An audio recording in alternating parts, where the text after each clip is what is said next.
No!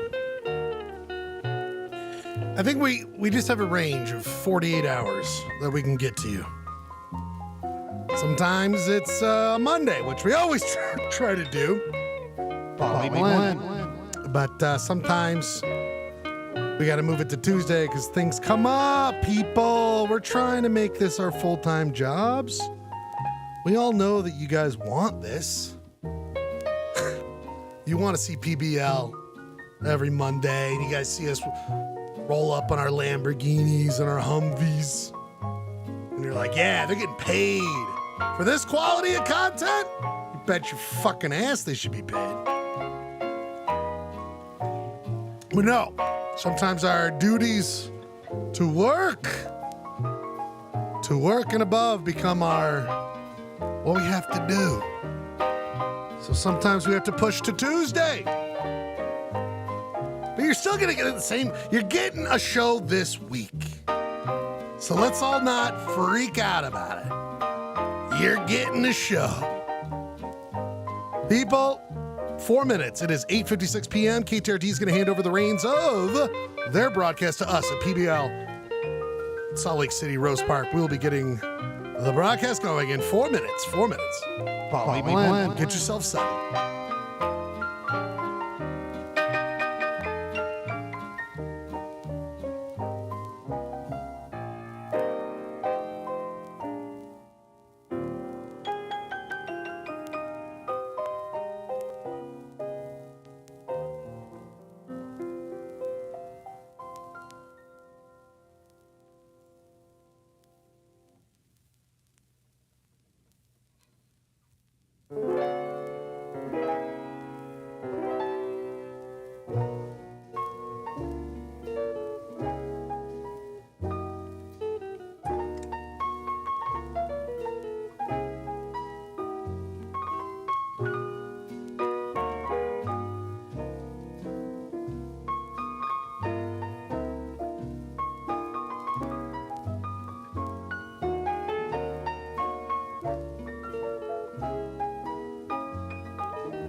No, but I'm starting to feel it.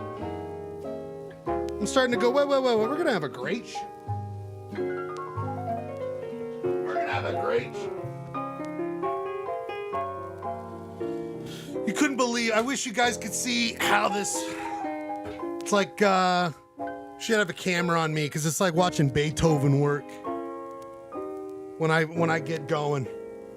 When it's like, oop, I got to do a quick thing because something fell apart. Lost that bit. Guess what? Boom! Make a whole new, exciting element of television here tonight. I'm telling you, people. You'd be amazed. 1 minute here, 1 minute, and you're going to be amazed by the show we have tonight. So much going on. I can't believe it sometimes. I can't believe it. More people need to know about this. But I don't care. Until that happens, I'm happy to be with whoever's watching tonight because it is now 9 p.m. It's time to get going with the hit television show, Polyester Blend. live.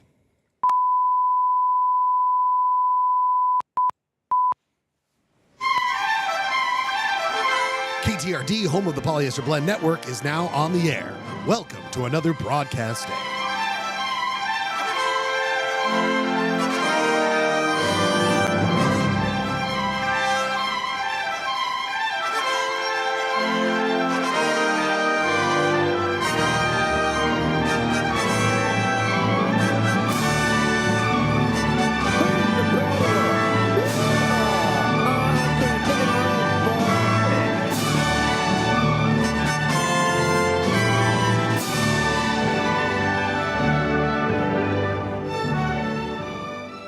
Polyester Blend Live streams Mondays at 8 o'clock over the internet from the Schledio in Salt Lake City, Utah. It is also simulcast from UHF station KTRD, 299 MHz frequency from Hastings Dip in Utah's West Desert. As Polyester Blend Network and KTRD starts its broadcast day, we ask you to join us as we dissect, try to understand, poke fun, and also share our love of this strange Utah existence. Well, it's a Tuesday show. People.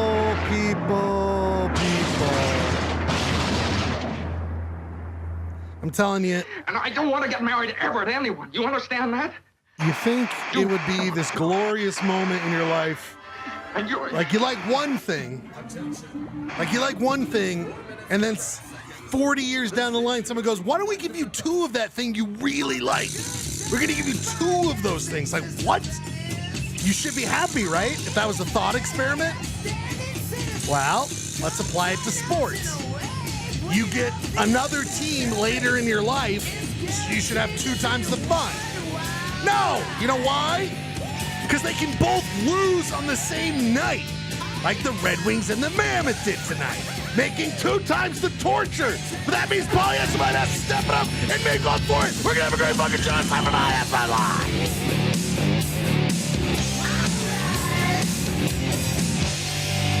PolyCourt. That's right.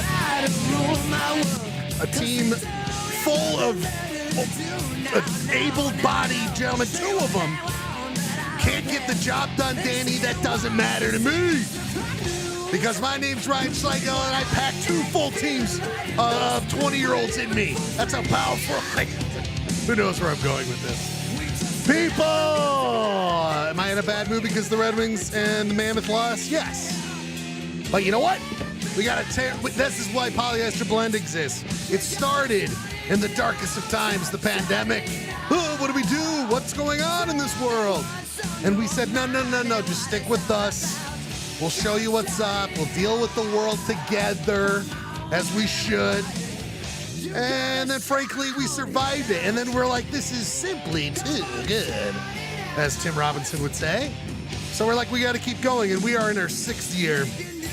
And this guy, in his 6th year of being on the show, has now claimed the throne of second in command all the way from the second command capital of the Avenues. Our good friend Danny Woodhead, are you with us?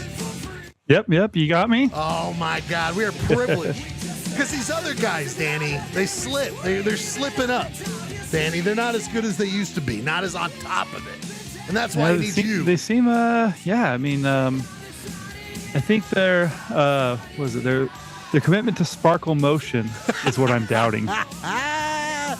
Well, this guy, he had a commitment to one electronic band, one rock band. We're going to go through all the genres he would defy. Coming from skipping the show at the last minute, really not giving a lot of the heads up on that. Rai is the second in command. Coming from the sloughing capital of Polyester Blend in Southern California, San Diego, Ryan Bradford, are you with us? I'm here. Hey, how's it going? I got tickets, man. I got tickets to 9 Inch Nails. No heads up. This guy, he's a cool rocker. And these cool rockers, you can't predict them. Right? You're this cool kind of rocker, and you're like, I'll do what I want. Huh, man? Do what I want. It could have been a Mammoth game. Oh, it's so true. How many times have I pushed it? And speaking of, I'm glad you said something because I had work shit come up and just had life shit. I needed to take, I couldn't do it. Right. But I was like, you know what? I'm going to get good rest. I'm I'm going to get good rest, and I'm going to come back, and I'm going to take over the planet with Polyester Blend. Buddy, So I'm here we glad I'm glad you got some good rest. I am dying. Oh, my God. Well, I want to hear all about the concert, Ryan, but we'd be remiss if we didn't do our duties here on Polyester Blend. We always take a basketball shot to make sure we have a great show, not only tonight, but for all shows moving forward. And speaking of good shows, Ryan, someone else wants to guarantee with this basketball shot they're going to have a great time at 9 Inch Nails this week. We will talk about in 1 second. In honor of having a great show, if I get this basketball shot in, we're going to have a great show. Oh no! It's this well, jacket. it was a good heater. It was a good run. I went on a good run. It was like, what, weeks, Ryan? Weeks. And I think it weeks was and like weeks. 4 or 5. Yeah, baby. But you know what the problem was? I'll get into it. I got this new jacket. It's constricting me. I'll get into where this jacket came from. What were you going to say, Danny? What were you going to say? No, I mean, you can't win them all, man. I mean, I get it. The streak has ended. It's okay. It happens. We believe in ourselves, and that's all we can do here in Polyester. I mean, the Mammoth had their most successful on the road traveling schedule. Yes. God, I can't even speak tonight. That's what until the last 2 games. Like the last 2 games have been rough. Yeah, they've been pretty rough. But we're coming back. Like that. We're coming back. We're going to see some games here this week. We're going to have a great time. Friends of the show. Still in that number 1 wild card spot. If we were in the Pacific, we'd be number 1, period. Yeah, amen. Amen. Amen. People, speaking of amen, bless the Lord. There's a way to find out more about Polyester Blend. Should have posted something yesterday. Didn't. Sue me. But way to keep a part of what's going on Polyester Blend is check us out on Instagram, Polyester Blend Live. I'm trying to make some clips, have some good times. Check us out. When I push the show, that should be something I put out there, right, Rye? I mean, what am I doing? There's a perfect venue to put that out. What did I do? Nothing. Well, that's a guarantee for the rest of the year. No way that's going on here. I'm going to make sure we put all the news up here. So check us out on Polyester Blend Live on Instagram. More on that coming up. Ryan, the big news. For the second time, true or false, in 2020, or in I guess not calendar year. Well, 365 days, Ryan, you have seen the 9 Inch Nails rocket band. Oh, he's blowing it out of his nose. Are you dying? Second. Are you passing out? No. Yeah, no. Ryan, what's 911? Is it 911 still the same thing in San Diego? Okay, we just want to make sure. We call upon the 911 whale. 911 whale, that's what we call here. He comes out from the waves. You rip the emergency doobie, smoke it, and then the paramedics come. Smoke. Yep. Smoke pretty that. much.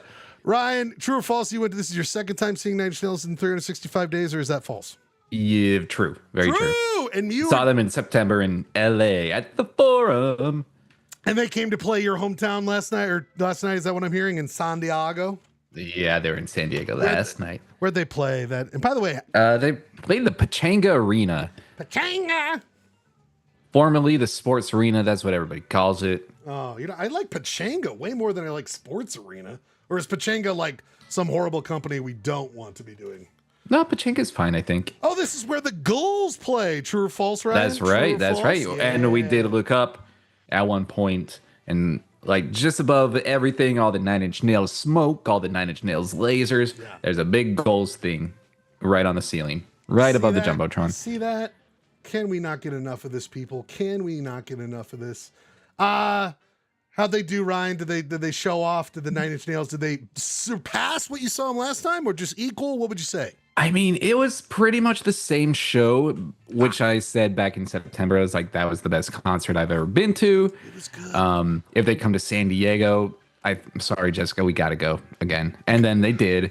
And I splurged on like floor tickets. Oh! Which, set you back. They were like, they were $250 each. Oh, baby!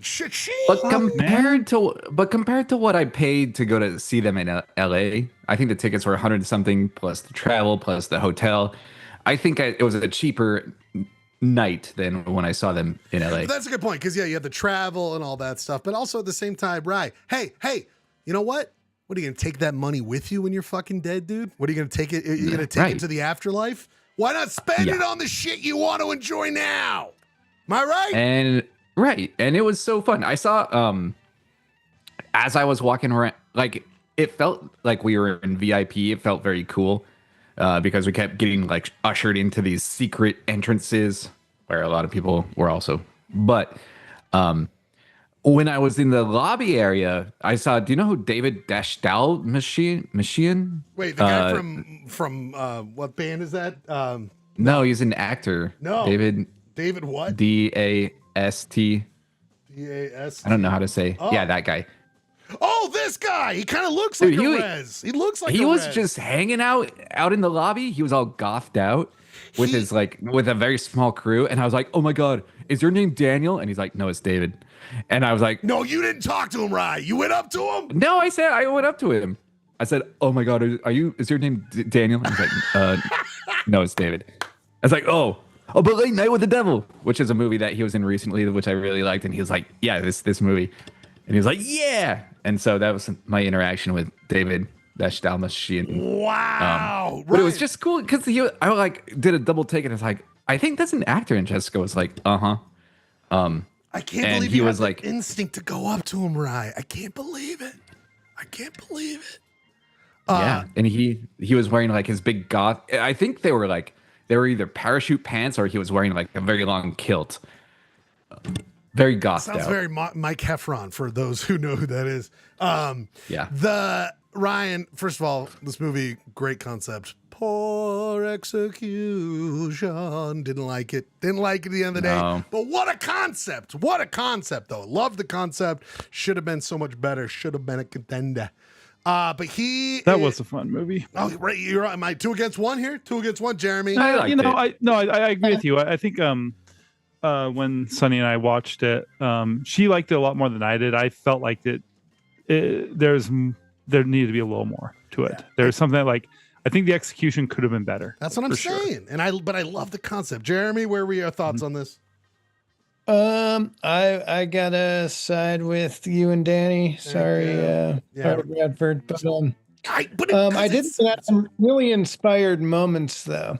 I liked the hypnosis. There's a bit where like they rewind the tape and it was kind of inspired. It had its moments, but I didn't think it quite pulled it together. Ryan, but, this is a photo of him last night after you called him the wrong name and he just was sitting there like, oh God. No. Wait, Jeremy, how do you say his last name? that is a excellent question. Hold on, everyone. Hold on. I've seen him interviewed before, but like your guess was as good as mine. Like Das Malkian. I don't. How to I don't know. pronounce the name of this American actor and writer. You want to learn more celebrity names, more names from literature too? Stay tuned to the channel. You can skip until the end of the video to find many more. What else do you have to do in this video that I have to skip ahead? What are you talking about? Pronunciation. The in only English, purpose of the David. video is to tell me. If you want to get to the complete only reason to watch this video, go 2 hours ahead of time. Dastmalchian. Dastmalchian. Dastmalchian. But So it's not Daniel Dastmalchian. Dastmalchian. David. David. Dastmalchian. It's German for this is my chin. Das Malchen. Das Malchen. David Dastmalchian. The best ever of this. How do you pronounce Joaquin? This is the greatest video of all time. Jakuku Pahuinus. Jakuku Pahuinus. Jakuku Pahuinus. Sometimes Steph and I will just look at it and go, Jakuku Pahuinus. Ryan, you're rubbing shoulders with the cultural elite in your fair. What's it called again? Patagonia. What is it called? Pachanga. Ryan, I saw, of course, Nine Inch Nails at the Maverick Center, and then we saw they were coming back, and Steph was like, "Birthday present. I want to go back. I want to go back. I want to go back." And I've never been a Nine Inch Nails fanatic. course I love the music. What am I, an idiot? Music's great. But I've never been like I gotta keep up on it. And I went to that show, Ryan, and just like you said, what a show. So when they Blown come away. when Yeah. they come back, 20 minutes from where they performed last time I saw them, to the Delta Center. Stuff was like, give me 2 tickets. But we're going. So get this, gentlemen. I'm living at the Delta Center. We got Mammoth on Thursday, Nine Inch Nails on Friday, Mammoth on Saturday. How are they going to get rid of the ice? Or how are they going to put the ice back They in? put it on top, baby. They put it on top with insulation. With insulation. They've done games where they've gone Mammoth, Jazz the next night, and back to Mammoth. They do these really cool time lapse videos. They can do. dump the ice in like a couple hours. Well, they don't dump the ice. They protect it. They protect. put Depends. Put Yeah. But the problem, I will say, it sounds great in theory, but some of the players will say, sounds cool, right? Like, what an amazing feat. And it is a little soft the next day. You can't help but have all that on top of the ice and all that. You can't help but have the problem there. But we're not the only stadium that does it. They're it's a standard. It's a standard. almost most stadiums in the States at least have that they do basketball and hockey. They do, and that's I learned about this. Do you guys remember this famous? Oh, they don't even have it. The movie or the show Cheers. It was they went to the Celtic Stadium in Boston Gardens, and they're like, the ice is under Madison there. Square Gardens. Not Madison Square Garden. Sorry, no. Boston Gardens. Boston Gardens. Yeah. Anyway, people, we're so grateful to have everyone here tonight. Jeremy, you were on the edge. We moved it to Tuesday, and you're like, I don't like it, but we're graced with your pleasure. Graced with your presence. Sorry. Thank you for being here. What came up? Did you cancel your plans? Did you say, fuck that, I got polyester? I canceled multiple plans. Yeah, goddamn right. And we're going to be honored because in the second half of the show, the second part of the third, there's 3 parts. You are going to be treating us with your top 10 movies before the Oscars. True or false? True. Janine wants you to know that it's her fault that I canceled, that I'm here. That everything got messed up. Well, it is. Well, first of all, blame me. Always blame me. And if it could help in your personal lives, guys, be like, there's this fucking asshole who fucked everything up. That's fine with me. Totally. Like fine. go to marriage counseling and be like, is this fucking shit? We both agree. How many non-relationships have I been in? And then the therapist is like, well, why are you talking to me if you're just both in agreement it's Schlegel's fault? And we're like, oh yeah. How many marriages done this 3 times? How many marriages have fallen apart? Not because I'm in a relationship with one of those people, just me as a person exudes enough problematic behavior that I ruin marriages and relationships. It just makes too much damn sense. Where are you at with Nine Inch Nails, Jeremy? I've probably asked you this before, but I forget. I don't have it in the desire versus the cost of tickets. I didn't make it to any of these new shows, but part of that is because I saw them on the original Downward Spiral tour. I feel like I had my, it was the most, perhaps the most infamous Delta Center concert of all time. So what? Wait a minute. Did we talk about this before? Yeah, well, it was when Marilyn Manson tore up the book. That's right. Yeah. So I was there for that. So I feel like, I don't have to go be an old man trying to goth out. Yeah, and by the way, anyone go through a goth phase? I never went through a goth phase. Never, though I love it. Says she wants to see me goth out. So, shit. So maybe we'll be there. Who knows? I will just say we spent not nearly as much as Moneybags or Ryan over there with that fucking public servant money that he's getting, that teacher money that we all know is so lucrative in California. Thanks, libs. But that's right. I spent, I think, like $150 per ticket. Not cheap, but it's like, not Ryan money. But what we did, Ryan, is that for the last show, we were on the side, which was actually a cool perspective, and saw the band play. It was really great. But now we moved we wanted to be straight on to kind of see the how they present it a little bit more formally, as I would say. I can't wait. I'm excited. I never thought I would be this excited for a Nine Inch Nails show, but here I am, growing up as an adult. No Aquabats playing St. George Arts Fest, but you know what? You take what you can get, guys. You can take what you can get.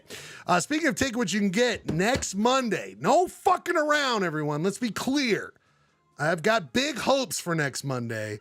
Please let me know if you're not going to be here, because we are going to do a big giant finale to our commercial jingles. That's right. I'm going to send out not only the way to vote for the Final Four, but the championship must be decided live. So you're going to have to ask people to come live. And then you're like, Ryan, I have. Guess what?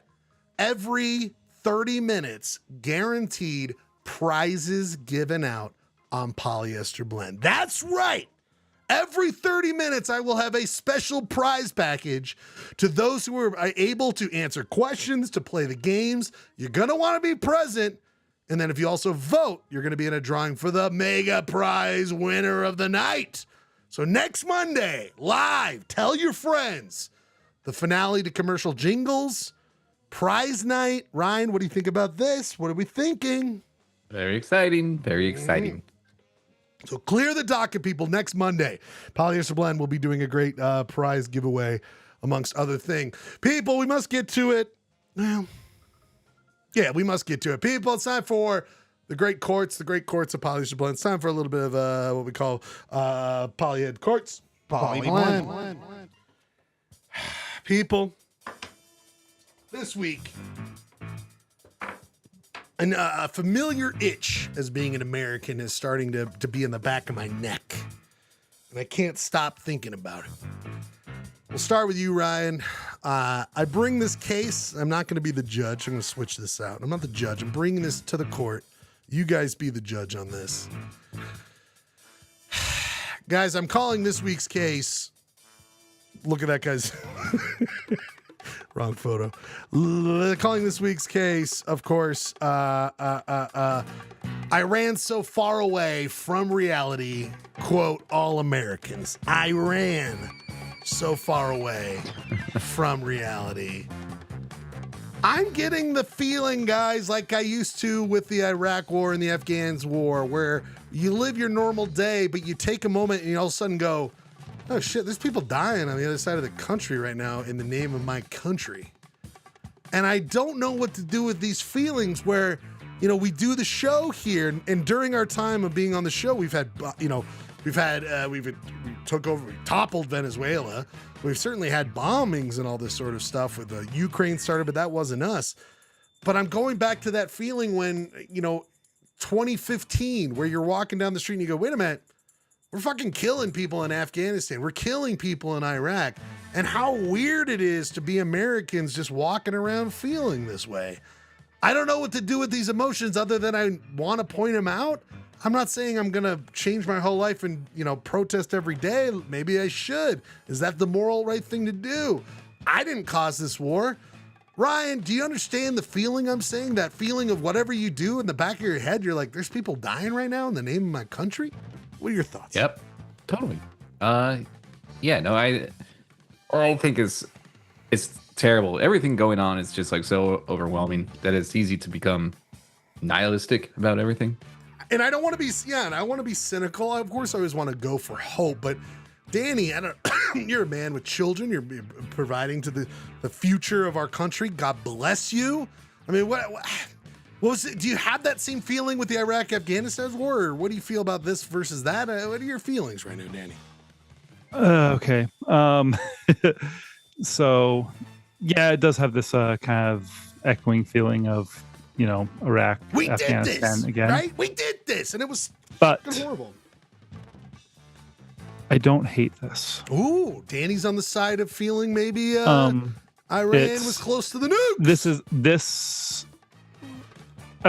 I'm worried that the execution is going to be done extremely poorly, and there's no exit strategy, and we're going to get looped into another decades plus conflict.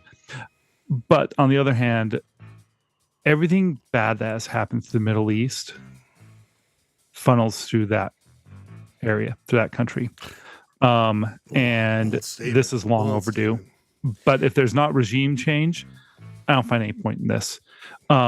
They've already instated a new supreme leader, which is the son, who is even more extreme and right wing than his father was. That worries me. And I think there's not regime change. This is pointless. You know, I've heard this argument before, Danny, and it's not like clearly it's complicated with Iran because they have been working towards nuclear weapons and all this stuff. I'm not going to fight at any of that. What I will say, though, is a struggling to be competent within our own country presidency then goes, let's add one more super complicated piece, which we said we wouldn't do. To me, it's like we've already got a low scoring kid who's then wanting to take on extracurricular activity. He hasn't finished his first duty is all I'm going to say. That's what I'm saying. I'm worried about the execution. I'm worried about the exit strategy. Right. Just because Trump does something doesn't mean I have to hate it. Even though that is my go-to. Fair point. Fair point. But like I said, I do feel that like this is overdue. I just don't feel that the people leading the charge know what the fuck they're doing in regards to this. And the other scary thing is that Doge back in the day released almost all of the counterintelligence agents for this region and this country. Right, left on our without end. that deep knowledge. So we don't have experts that are going to say, okay, this is what needs to be done, XYZ. This is best for the people. I think the people of Iran want this. I mean, obviously it was shown when they had the protests that they've had recently. And it's hard to say if as white dudes in Utah what the people of Iran want, Danny. I would just, just be careful. You're right. According to what I've seen through the news sources I watch, which are the BBC and mainly BBC, it sounds... I think this is a lot more. If this is a liberation for the people, this is a good thing. But I don't feel that that's where this is at. It goes back to the same thing in 2003 with Iraq, where it's like, yeah, clearly Saddam is not exactly being a champion of all the Iraqis. I mean, the Kurds in the north and all this. And then, of course, with Iran, not to mention what has been going on with the women's rights and what's been going on in that country. I'm not going to say it. What I will it just Iraq a better place than it was 20 years ago? Right. But it goes back to that police thing, the world police. America, fuck yeah, like world police stance. So it's like, people are like, oh, it's like, do we really have to be that? Anyway, Jeremy, you know the thought I'm giving, that kind of thing of just war is happening in our head. You know, it just is a weird feeling with, what do you do with it, Jeremy? What do you do besides go see the movies and go on Polyester Blend?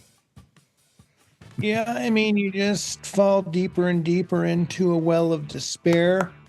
I think that, no one's going to go to bat like, oh, this was a great government that Iran, we toppled or half toppled. I mean, the Iranian government has, been involved in several human rights abuses. But listening to what Danny was saying, I was thinking about a famous line from the Iraq War, we will be greeted as liberators. And yes, I think people in Iran want change, but also when you get that change by bombing girls' schools, you're not exactly going to win over the hearts and minds. There you go. Amen. In our name, in our taxpaying name. We're working with an Israeli government that certainly has not shown itself to be cogent and fair on all ends, right? Fair-minded in its execution of what it considers justice. So I don't even think it's just down to bad execution. I think there's a lot of bad acting going on, and these aren't serious people. So that part does come down to execution. We're allied with a far right government that's been involved in countless human rights abuses over the past years. And we are claiming this is just going to be, we're just popping in for a week and then we'll be done. Don't worry, everyone. It's not a war. Oh, I just called it a war 2 minutes ago. I missed. Ignore that. This is where we're at, folks. We're not in a good place with competent people. Even, going back to Iraq when it was all based around false claims of weapons of mass destruction, but at least they had the pretense that we had to pretend that we had cause to go to war. We had to make the case. Right. Go to UN. The people or the Bush administration. Coalition of the willing. Yeah, we aren't even doing that. We're just like, Skipped fuck right it, over that. let's go bomb some shit. So and Jeremy, like to your point, like when Husk does the press conference, like we used to fight the stuff with comedy, but when they're way beyond how silly and pathetic, and like you can't make fun of it because you're not going to think of something funnier to make fun of how they just act. It's this moment of like, we just have to get straight and narrow with this, where comedy is not going to be, was comedy ever going to topple these things and parody? But it just feels like you can't even make fun of this stuff because it's the dumbest shit ever. Speaking of dumbest shit ever, this guy comes from the Podfather. It's funny because it's true. The Podfather himself. Clay, what am I wearing? Very nice. What am I wearing? For the sweet boy from Las Vegas, Nevada, via Philadelphia, but his heart's right here in Utah, the Podfather, Clayton Scrivener. How are you, buddy? I'm good. I'm tired as hell, man. I know you've been up forever. We're gonna be up forever. We got just to get fun stuff to get here tonight. You're gonna be energized by how fun the stuff is here. No, tonight. I'm always. I put the uniform on, so I'm here. You're ready. You got your plaid thing on. Last thing, Clay. We were just opening up PolyCourt to discuss this one thing, which is this. We have Americans. Iran so far away from reality. Clay. That feeling I've been bringing up of what it was like during the Iraq war and Afghanistan war, where just for years and years, all of a sudden you'd be like, I'm just living my life and people are dying by American hands day to day. Clay, what are your feelings? How do you act day to day when you know what's going on in Iran? Is it hard to, how do you process these feelings, Clay, right now? I feel disconnected to reality. It's too overwhelming. I'm like, the world does not feel like it's actually happening. You know what? They talk this hyper normalization. Check it out. I don't know. Curtis. I mean, like, I don't know that the world is actually happening out there. Is the world really out there? The only thing I know is tried and true is Polyester Blend, which you'll see on Mondays, sometimes on Tuesday nights. We're so glad we're all here. That was a dumb answer. I'm sorry. No. It's not a dumb answer. Clay, here's the thing. There is no good answer. We're all just trying to process it. I guess it was like I wanted to take the question outside of my head and see what my friends are thinking about it. And the overarching thing I feel, to sum up the court and what I sentence. Does hypernormalization talk about how the world doesn't feel like it's actually happening? Well, because what it does is that politicians aren't in control, no one's in control, and everyone's having this uncomfortable moment of like, who really is in control here? And the old systems of how everything worked, we're just trying to deal with it. Great. Again, watch it. It keeps getting more and more real every day. Hyper real. Can I just bring up something insane that made me like, how like someone says something and then it makes you like have a pit in your stomach? Like he just says something. Yeah. You know that like gross dude, Nick Fuentes, that I don't even like to think about, that gross guy? Oh yeah, I know. Of course. Yeah, he's like super gross. Well, he's like, kind of like sort of anti-Trump now. Oh yeah, they go back and forth and all this stuff. Yeah, and he said like, he's 10 years old, by the way. I don't know, he said something like, he was like going off about how Trump is like so fixated on his place in history and so focused on that is so separating on himself from any president in history that he may drop a bomb just to have his use a nuke. Oh yeah. Just to be a president that uses a nuke. Oh, and yeah. I was like, you're an idiot. But Oh, Adam, what is it called? Dan Carlson, the hardcore history guy. I think everyone loved that shit. but like for the Right, first time in my life, like I'm not like I'm like actually for the first time in my life, I'm like you could use a nuke. Oh, what, the hardcore history, this guy, I love that thing. He stopped his history to do a moment after Trump won about like, have we all not talking about how close we are to the end of the world when we all have nukes and we've been this lucky for a little less than 100 years where we haven't killed each other with this shit. And it's just sitting there. And during the first Trump administration, it was like, hey, let's all not forget. We kind of had a weird moment of brief respite when the Soviet Union collapsed, but all those nukes are still there.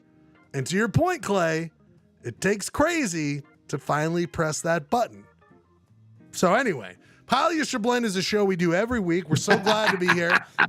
Anyway, pivoting off nukes, let's talk about food. Here's what I would say. I just want to say that I never want to not talk about stuff because I feel like it's so stupid. It's such a ostrich in the ground if we don't talk about it. And also, this is a great place to talk to everybody about this stuff because I love all of you and I love your thoughts. And this can be a communal place to talk about these things. I also, it's just like, I just need to know what the fuck you're all thinking because I don't know what to think, but I know that we can also then transition to keeping ourselves grounded by finding literal ground, pointing out where this ground might be in a segment we all love, Clay. Yeah, I do love this segment so much. This is time for Where in the State is Chaz Salt Lake City. That's right, everybody. Our answer to Carmen Sandiego. We look at some images and have to guess where in the state of Utah is Chaz Salt Lake City. We just must know. Last week, everyone, we know that he was in the Target in St. George. He was in the Target of St. George. Was it you, Clay, who had a clean? Someone got that clean. Do you guys remember? Someone got it clean. Who was that? It was. Was it Nick? Oh, it might have been Nick. Nick. I can't remember. Anyway, someone got it clean. Maybe Girk. People, we're going to give everyone a chance to guess on. We have 4 prompts. We're starting with number 1. Here's the blurred image. Clay, I'll let you start it off. Where in the state is Chaz Salt Lake City? That looks like a Target. We don't know that. We don't know that.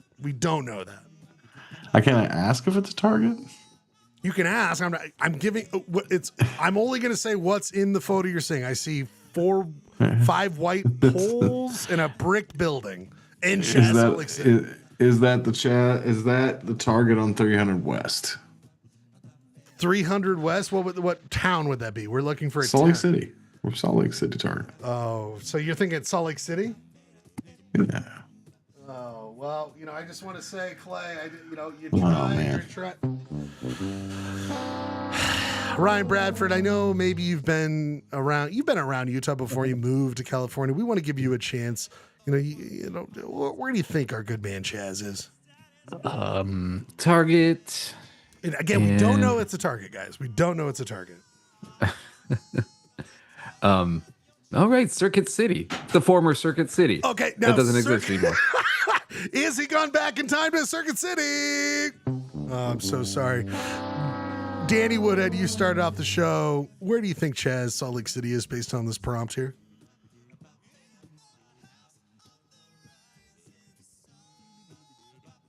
He seems to like Target a lot.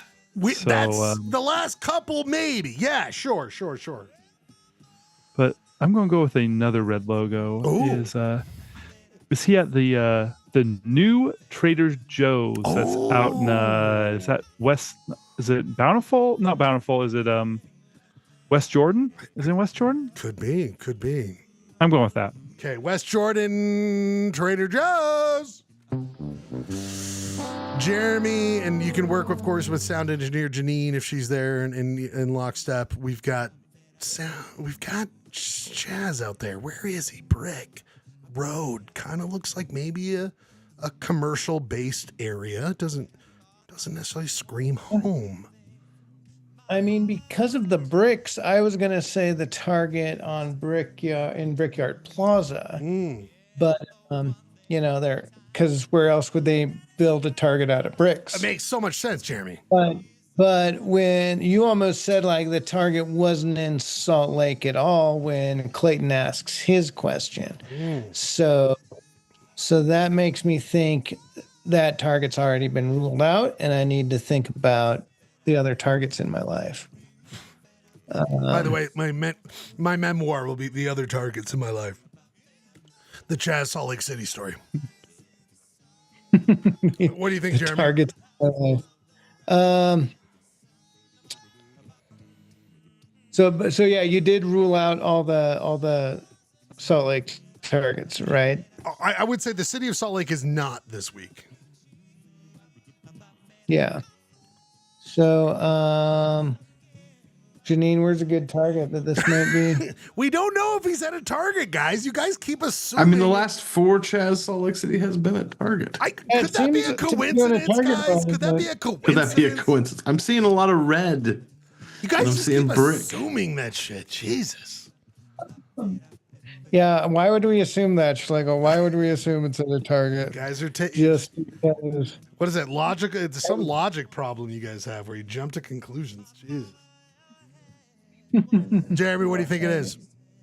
I am going to say that it is the Taylorsville target. Did we do that one yet?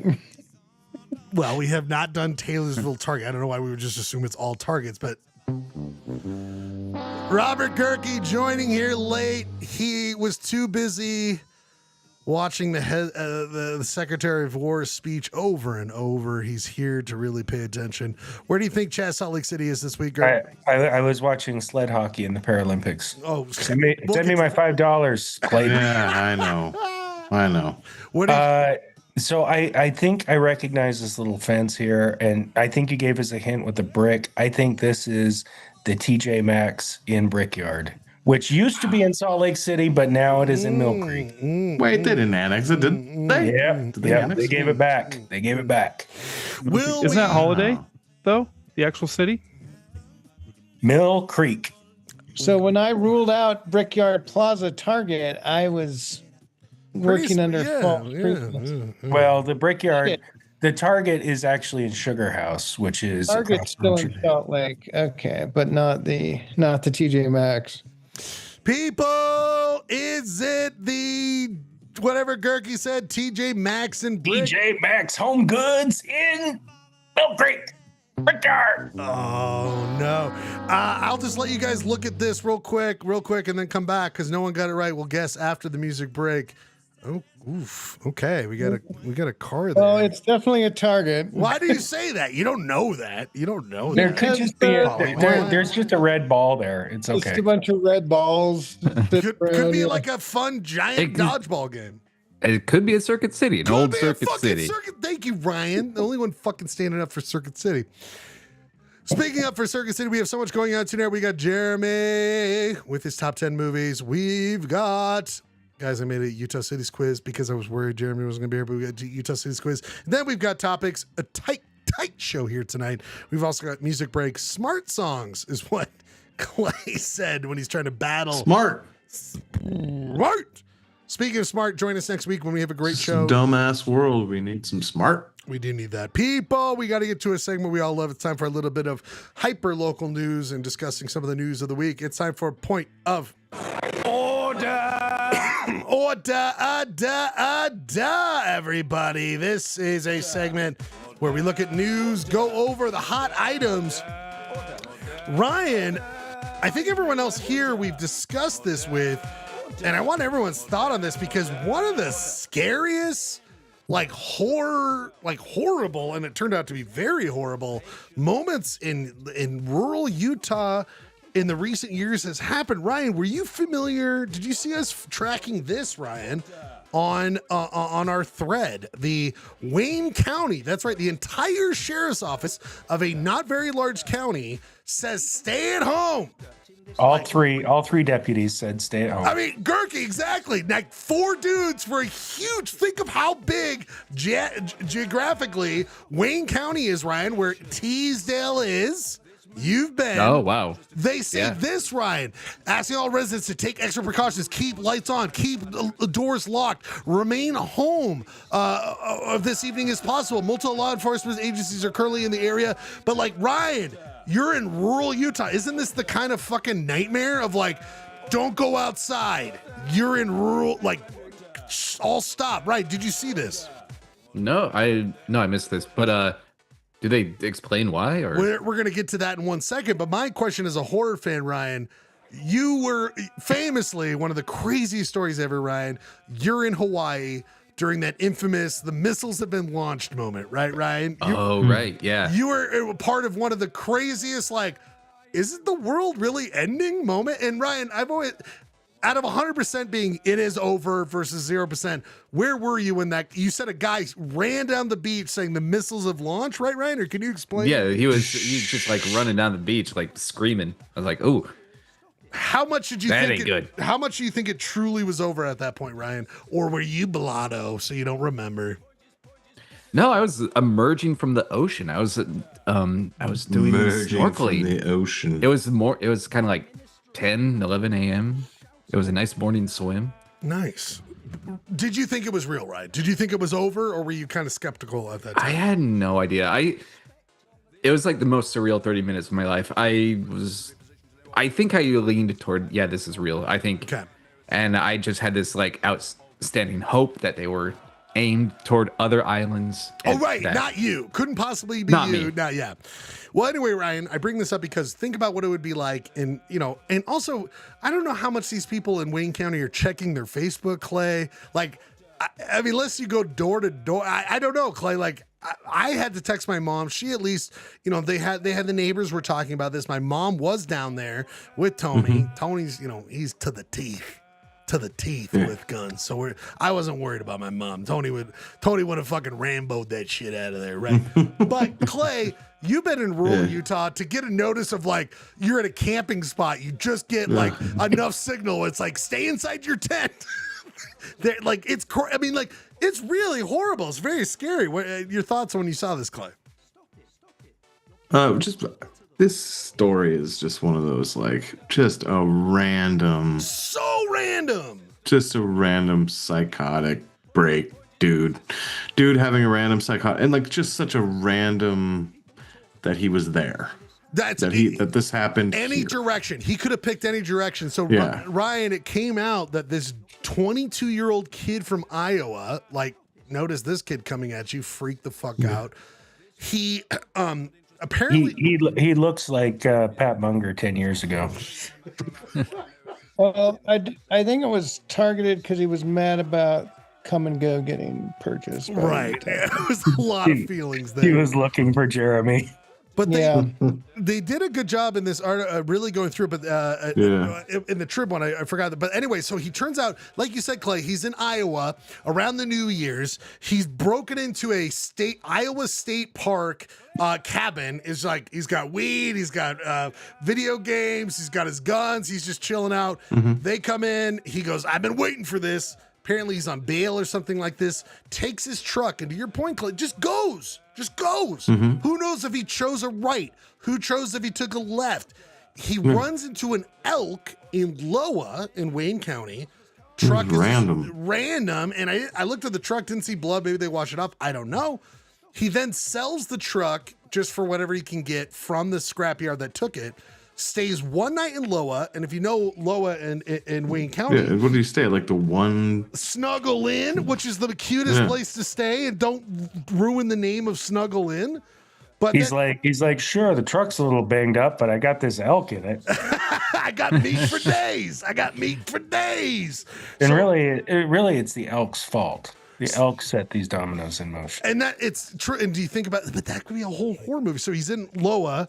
Then he goes down a 24 all the way to Lyman, where Ryan. Does he walk? I assume because he doesn't have a truck and that elk is dead, so he's not riding the elk. And then he gets to Lyman. He stays in some backyard of an older woman, tracks her. Yeah. Waits till she comes home one day. She sits down to watch TV. He creeps up behind her, kills her. Yeah, it's just like that's nightmare shit.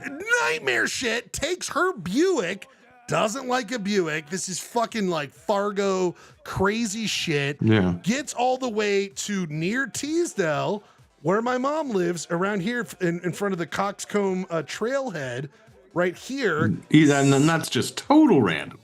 He's just going slipshod. He's just like driving wherever. And then sees a white Subaru, happens to be an aunt and her niece, kills them. Totally unnecessary. Holy shit. Drives, and then people are like, that's why the lockdown thing happens, because in Wayne County, 3 people are now dead. He drives all the way to this town over here. It's like Beginu Spring. He made it to New Mexico, right? No, he made it to Colorado. He's in Colorado. And he makes it out here, basically, on the North New Mexico, Colorado border. This is the worst true crime podcast I've ever seen. Like, usually they have their facts dialed in. They take like 19 hours to get through it. You're just flying from the hip. You are lacking the suspenseful music too. Yeah. And you know what?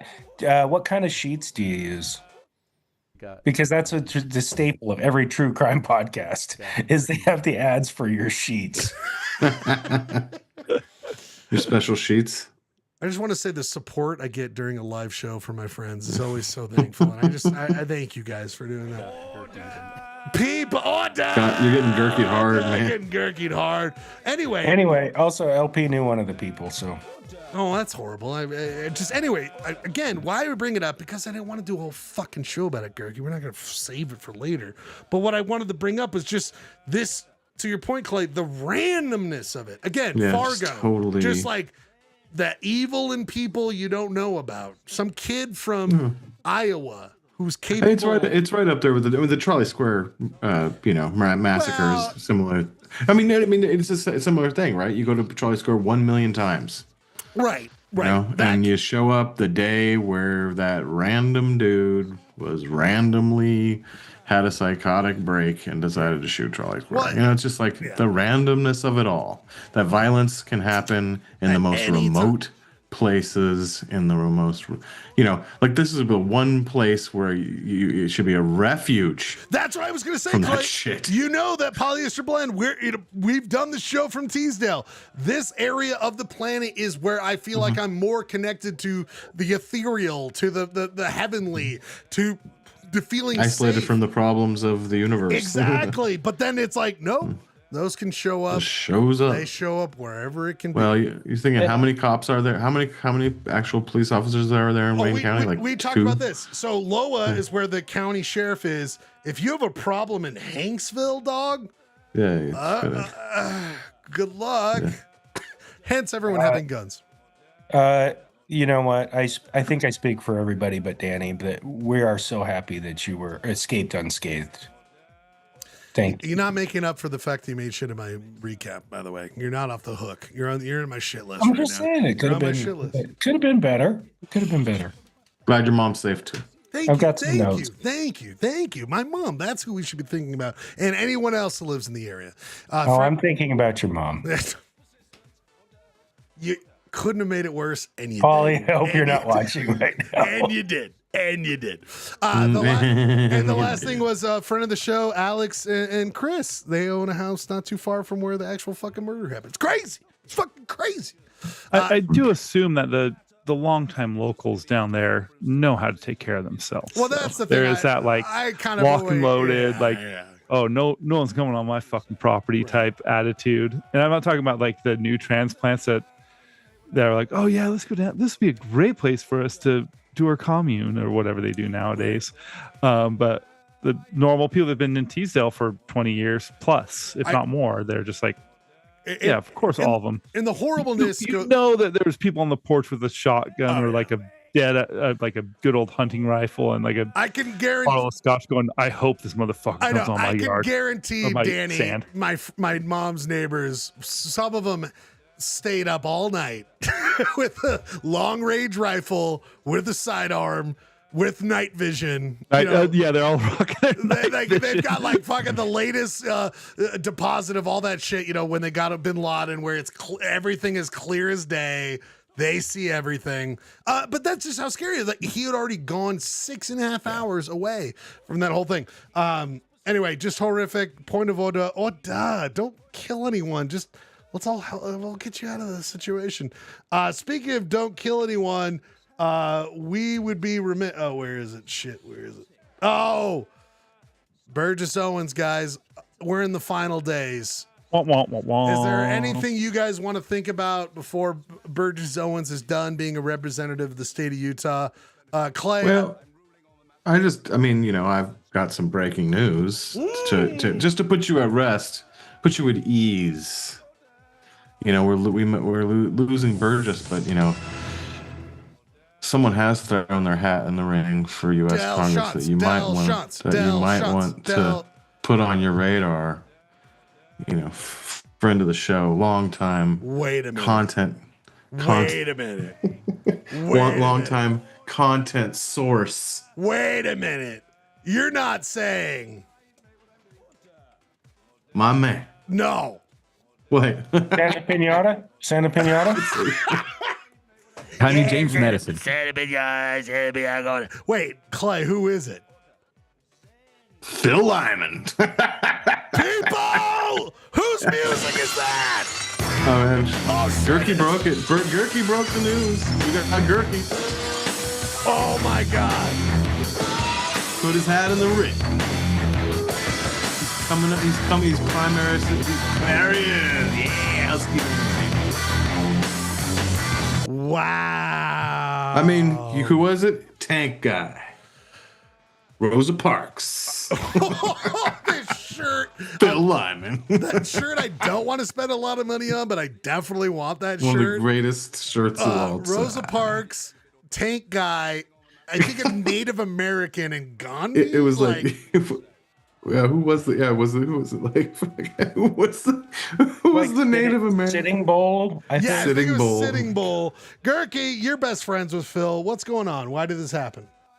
Well, I'm glad you picked a good picture of him because he called me and yelled at me for like 45 minutes once because the picture we ran of him made him look, and he used the R word multiple times. Wait, dude, let's find that picture. I'm trying. Let's see if Oh he yeah, is. wait, it was not a bad picture of him. It was just him looking normal. No, I found like it. I could get mad at you. It's Chief Joseph. that one? Chief Joseph Mahatma Gandhi. Can you send Tank it? Man Phil Lyman. Can you find it? Can you send it to me, Clay? Oh yeah, I will. But I mean, Clay. I mean, Gurky, was this him just having to like read? What's the top letter say? And he's like, like. By the way, that hair, he's got it locked in. Whoever's working on that. I was gonna say, yeah, he's got the hair locked in. He's husking over here though. We must worry about this Husk. He fluctuates on the Husk. He's really up and down. He's, you know what? He comes from. Go back to that picture though, because like everybody else there is wearing masks, like a bunch of beta boys. Total beta boys, and this is. And he is like full on like F COVID. So do you think? Parks. I mean, he almost took out Cox. Gurky, does he have a chance of taking out Celeste Malloy? Yeah. Can he take her out? Yeah, he's got a following. Yeah, probably. After a little bit of wake and bake, there he is. Like, what are we doing? What shit? And this is owned by LME, by the way. So do not sue us. We know it's owned by that. Phil Lyman is one of our. Is he in the Hall of Fame? Oh yeah, he's in the TPO. Yeah, I thought so. Where's his R word picture? Yeah, no, you know what this is, Ryan? I mean, that's looking pretty. This is him as like Lurch from Addams Family. He's like, Well, we should, it's gonna, the next couple months should be interesting. He will do some conspiracy theories. He will. Wait a minute, is he Lurch? Are we now realizing this right now? Is he like? Do we need to worry about this? Is he? What is his duties? Guys, come on. Come on. That's the picture we ran of him, actually. That's the picture we ran. And he yelled at me about it. He looked a little R word. Guys, Lurch, a.k.a. Lyman. We have figured it out, people. We have figured it out. Can we just get rid of him? Gurk, chances he gets it, just give it to me straight up. chance? 60%. We love it. We love to not. Well, I don't really want to hear that. Hasn't this district gone Democratic before? No, this is the new district. It's huge. It's like all of southern Utah up in This has the Washington eastern side in of it. Utah.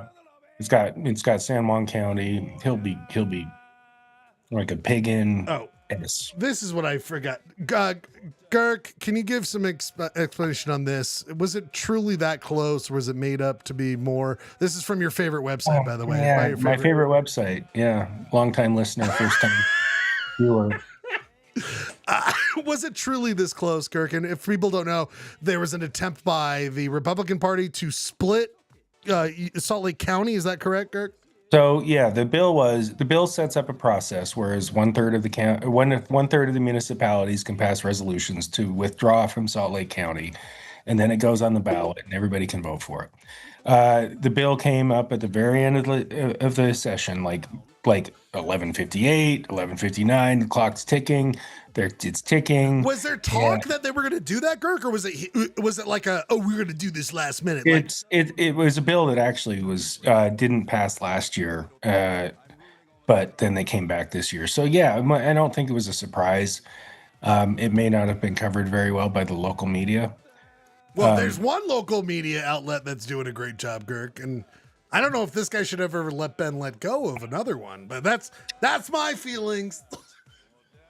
Anyway, so it came up at 11:59. There was like no debate. They tried to ram it through, and as you can see there, at midnight. Well, if you could scroll back, you can't. But like the vote was still open. It didn't pass. It was pretty obvious to any sentient mammal that it didn't pass, but like they were still like holding the line on saying it had 15 votes at midnight, so it passed. But the vote was still open, and the vote's open until the vote closes. And we missed it by like 5 seconds, if I remember right. Yeah, it was like there were two. Like Adams was one of the votes that came in after, like if you're watching the clock, Adams as the president is always the last one. The president, and yeah, that came in like 5 seconds after it turned midnight or something. And then you had to close it, after. But here's the thing. Do we care if they leave? Do we want them to stay? Great question. I mean, it's not necessarily a bad bill on its face because it's not a bad bill. It's not a bad bill.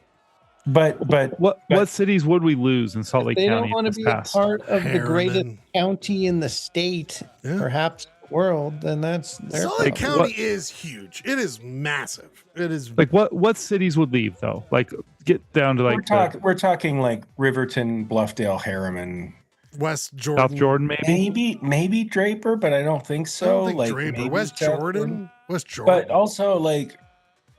South Jordan is one of the most rich. It's one of the richest cities in the state. It's insanely wealthy. But here's the thing that is sort of a hang up for them leaving is they would have to pay the county back for all of the county improvements that they've put in. So like they would have to create a government, oh wow. And residential property doesn't get taxed the same as commercial property. So like we've been subsidizing the south end of the county for a long time. Every park they've got, that would be worked out. But and that's what this bill would have done is set up a mechanism for them to do that. But it didn't pass. It'll be back. It's going to be back. But anyway, I'm eating popcorn. I was going to say, life is but a door, death is but a window. I'll be back, said Vigo the Carpathian in Ghostbusters 2. Speaking of other things, this was the shirt. Thank you, Clay, for finding it. Yep. All about on the same plane. All about on the same plane. Look at that. Like he's a canned ham with hair. People, we must get to our first music break. So much fun. Like, I think it was like what he's trying to say is Gandhi didn't eat. Phil ate the food that Gandhi wouldn't eat. You know what I'm saying? Sorry. You gonna finish that? Yeah, I'm gonna finish that one. People, we come back. after our first music break. He went on the opposite of. Never mind. We've Anyway. got so many fun things to do. Danny, you had a sports thing, is that right? Yeah, I got a Okay, some when we fun come back, sports stuff. when we come back right after the break, we're gonna do fun sports stuff. Do an update on medal count. Don't forget, all of us are still on the hook for Paralympics of where our teams are, our nationalities, where they are in medal count. Gerke's gonna give a full report on the Paralympics. We're so proud of him for watching all that. We're gonna do a 10. Jeremy, your top 10 movies before the Oscars. Keep it nice and tight. And then we've got a cities quiz, and then we've got little topics we end the show. Let's just do it next week then. You sure? You sure? Okay. It's 10 movies. People are going to ask me questions. It's not going to be 10 minutes. Are you good with that? Couldn't you feel like you do the same? Does it have the same oomph for next week? I don't know. I'm just telling you. We've done this before, and people, there's always conversation. So you know what? Why don't we do this? I'm not going to promise like a tight. Why don't we do this? We skip. We'll see where we're at. Why don't we do it? We'll just let it go as it goes, and then we figure out what we got left because we got 2 beautiful segments after that, so we can cut those. So we're gonna come back with Jeremy's top 10 movies because I'd like to hear them before the fucking Oscars. So much going here tonight. Clay. Yeah. Did you have a song you want to play for your? Yeah, I put it in the shared file. I'm going to dedicate this. My dad and I had this conversation about most intelligent lyrics. Whoa. And that Songs with the most normally is not the most fun songs, though, right? Can we agree that's not normally the It most? can be. Well, like that was the question, right? That was my dad had a good point. What did he say? He said, well, he said the songs of the 30s were the 20s and 30s were very witty and clever and intelligent, like Cole Porter. I was about. That's why my pick was Anything Goes by Cole Porter. Now, but my dad, being a cool ass 82-year-old man that he was, said, And happy birthday to your pops. Happy birthday. Yes, thank you. He said, I would say Lose Yourself by Eminem is just as clever as Anything Goes by Cole Porter, but we're going to play Anything Goes by Cole Porter. And that,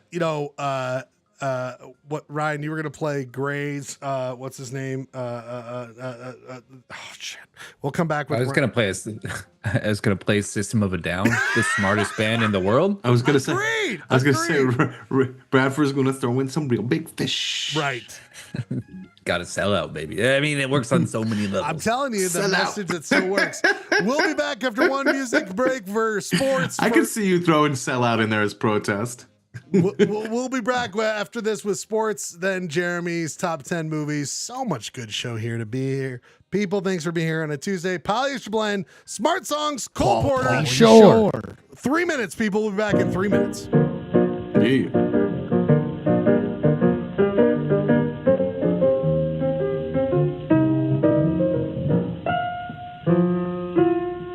Times have changed, and we've often rewound the clock since the Puritans got the shock when they landed on Plymouth Rock. If today any shock they should try to stem, instead of landing on Plymouth Rock would land on them. In olden days, a glimpse of stocking was looked on as something shocking, but now God knows anything goes. Good authors too, who once knew better words, now only use four-letter words, writing prose. Anything goes. If driving fast cars you like, if low bars you like, if old hymns you like, if bare limbs you like, if Mae West you like, or me undressed you like, why nobody will oppose. When every night the Sets and Smart is intruding at nudist parties in studios, anything goes. When Mrs. Ned McLean, God bless her, can get Russian red to yes her, then I suppose anything goes. When Rockefeller still can hoard enough money to let Matt Gordon produce his show, anything goes. The world has gone mad today, and good's bad today, and black's white today, and day's night today, and that gent today you gave a cent today once had several chateaux. When folks who still can ride in jitneys find out Vanderbilts and Whitneys lack baby clothes, anything goes. When Sam Goldwyn can, with great conviction, instruct Anna Sten in diction, then Anna shows anything goes. When you hear that Lady Mendel standing up, now does a handspring landing up on her toes, anything goes. Just think of those shocks you got, and those knocks you got, and those blues you got from those news you got, and those pains you got, if any brains you got from those little radios. So Mrs. R, with all her trimmings, can broadcast the bed from Simmons, 'cause Franklin knows anything goes. Jesus. Who knew The music? amount of name dropping in that song is quite impressive. Totally. It reminded me of Billy Joel. Like if you didn't I start didn't the start fire. the fire. Yes. It's interesting to do the Cole Sings Porter rendition rather than like one of the great renditions. Cole Porter really liked to hit the sauce. Did you know that? Oh, God bless. We'll all get to that. I will say, My guy. I'm looking at this image right now. Unlike all the other great writers of that era. I'm just saying, he's one of us. You know what I'm saying? I was just thinking, guys, we should do the same kind of thing of like, you know, the many people who show up on Polyester Blend, just like 5 people, just replace all of them, you know, with just us. Yeah. On that shirt. We'll get to that. Let's make a Poly Blend shirt. We need to keep Tank Man though. That's what we keep. We keep Phil, and then everyone else is replaced. So it's like Clayton, Ryan. I would love that. Ryan, We got to get AI could make it's this Santa for Pinata. us. Santa Pinata is the other one. Deed Ronner. People, That would be sick. we must get to presentation of KTRD. We must get to sports here. Sports, everybody. It's exciting. Oh man, time. is Danny gonna break the NBA news? Yeah, Danny, what's going on? You had some sports stuff you wanted to bring to us, Danny. Go ahead. Yeah, there's some fun things. So this week was absolutely crazy in the world of soccer. Oh. Yeah, it wasn't with some of the biggest leagues in the world. Nothing much going on, but the smaller leagues, like MLS. No, I mean more on the lines of stuff in Scotland. What? So, I in the chat I've linked a couple Instagram videos. Oh, did you put them in the Zoom or the? The YouTube chat. Oh, the YouTube chat. Okay, I'll grab them.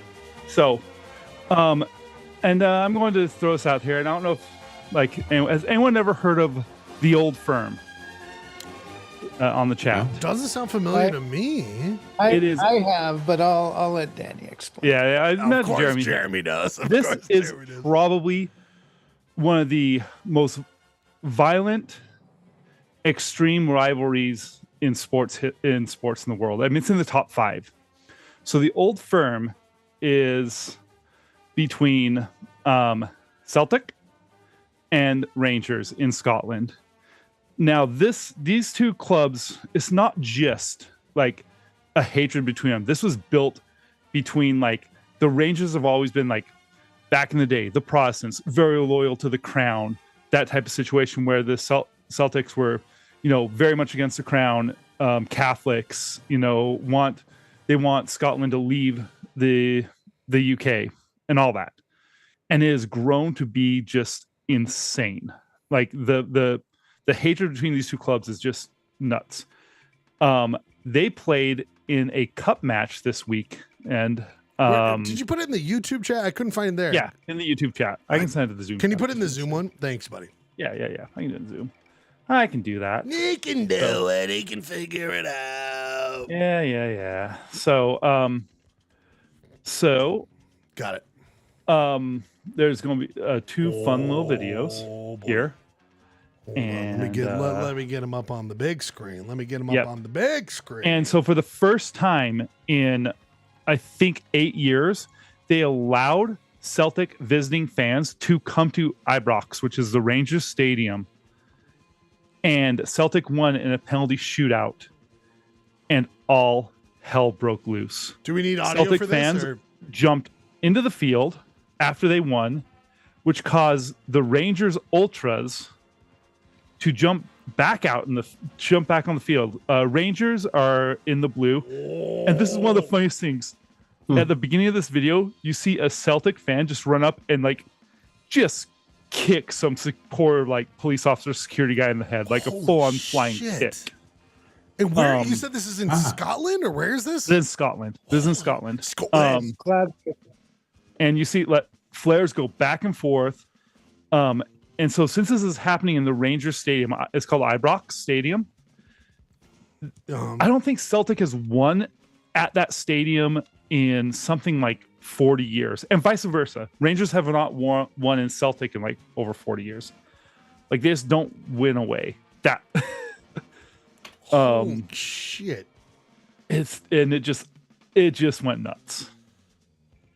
And the next video that I sent, I think is just a little bit more funny, where you see. Well, hold on. I think you should know that there's another video that kind of explains this whole thing too. Let's see if I can get it up here. Yeah. It's mostly just headbutting and then kicking people when they're on the. This is from So I Married an Axe Murderer. Looking on the wall, so. Oh, it does. You know, Scotland has its own martial arts. Yeah, it's called fuck you.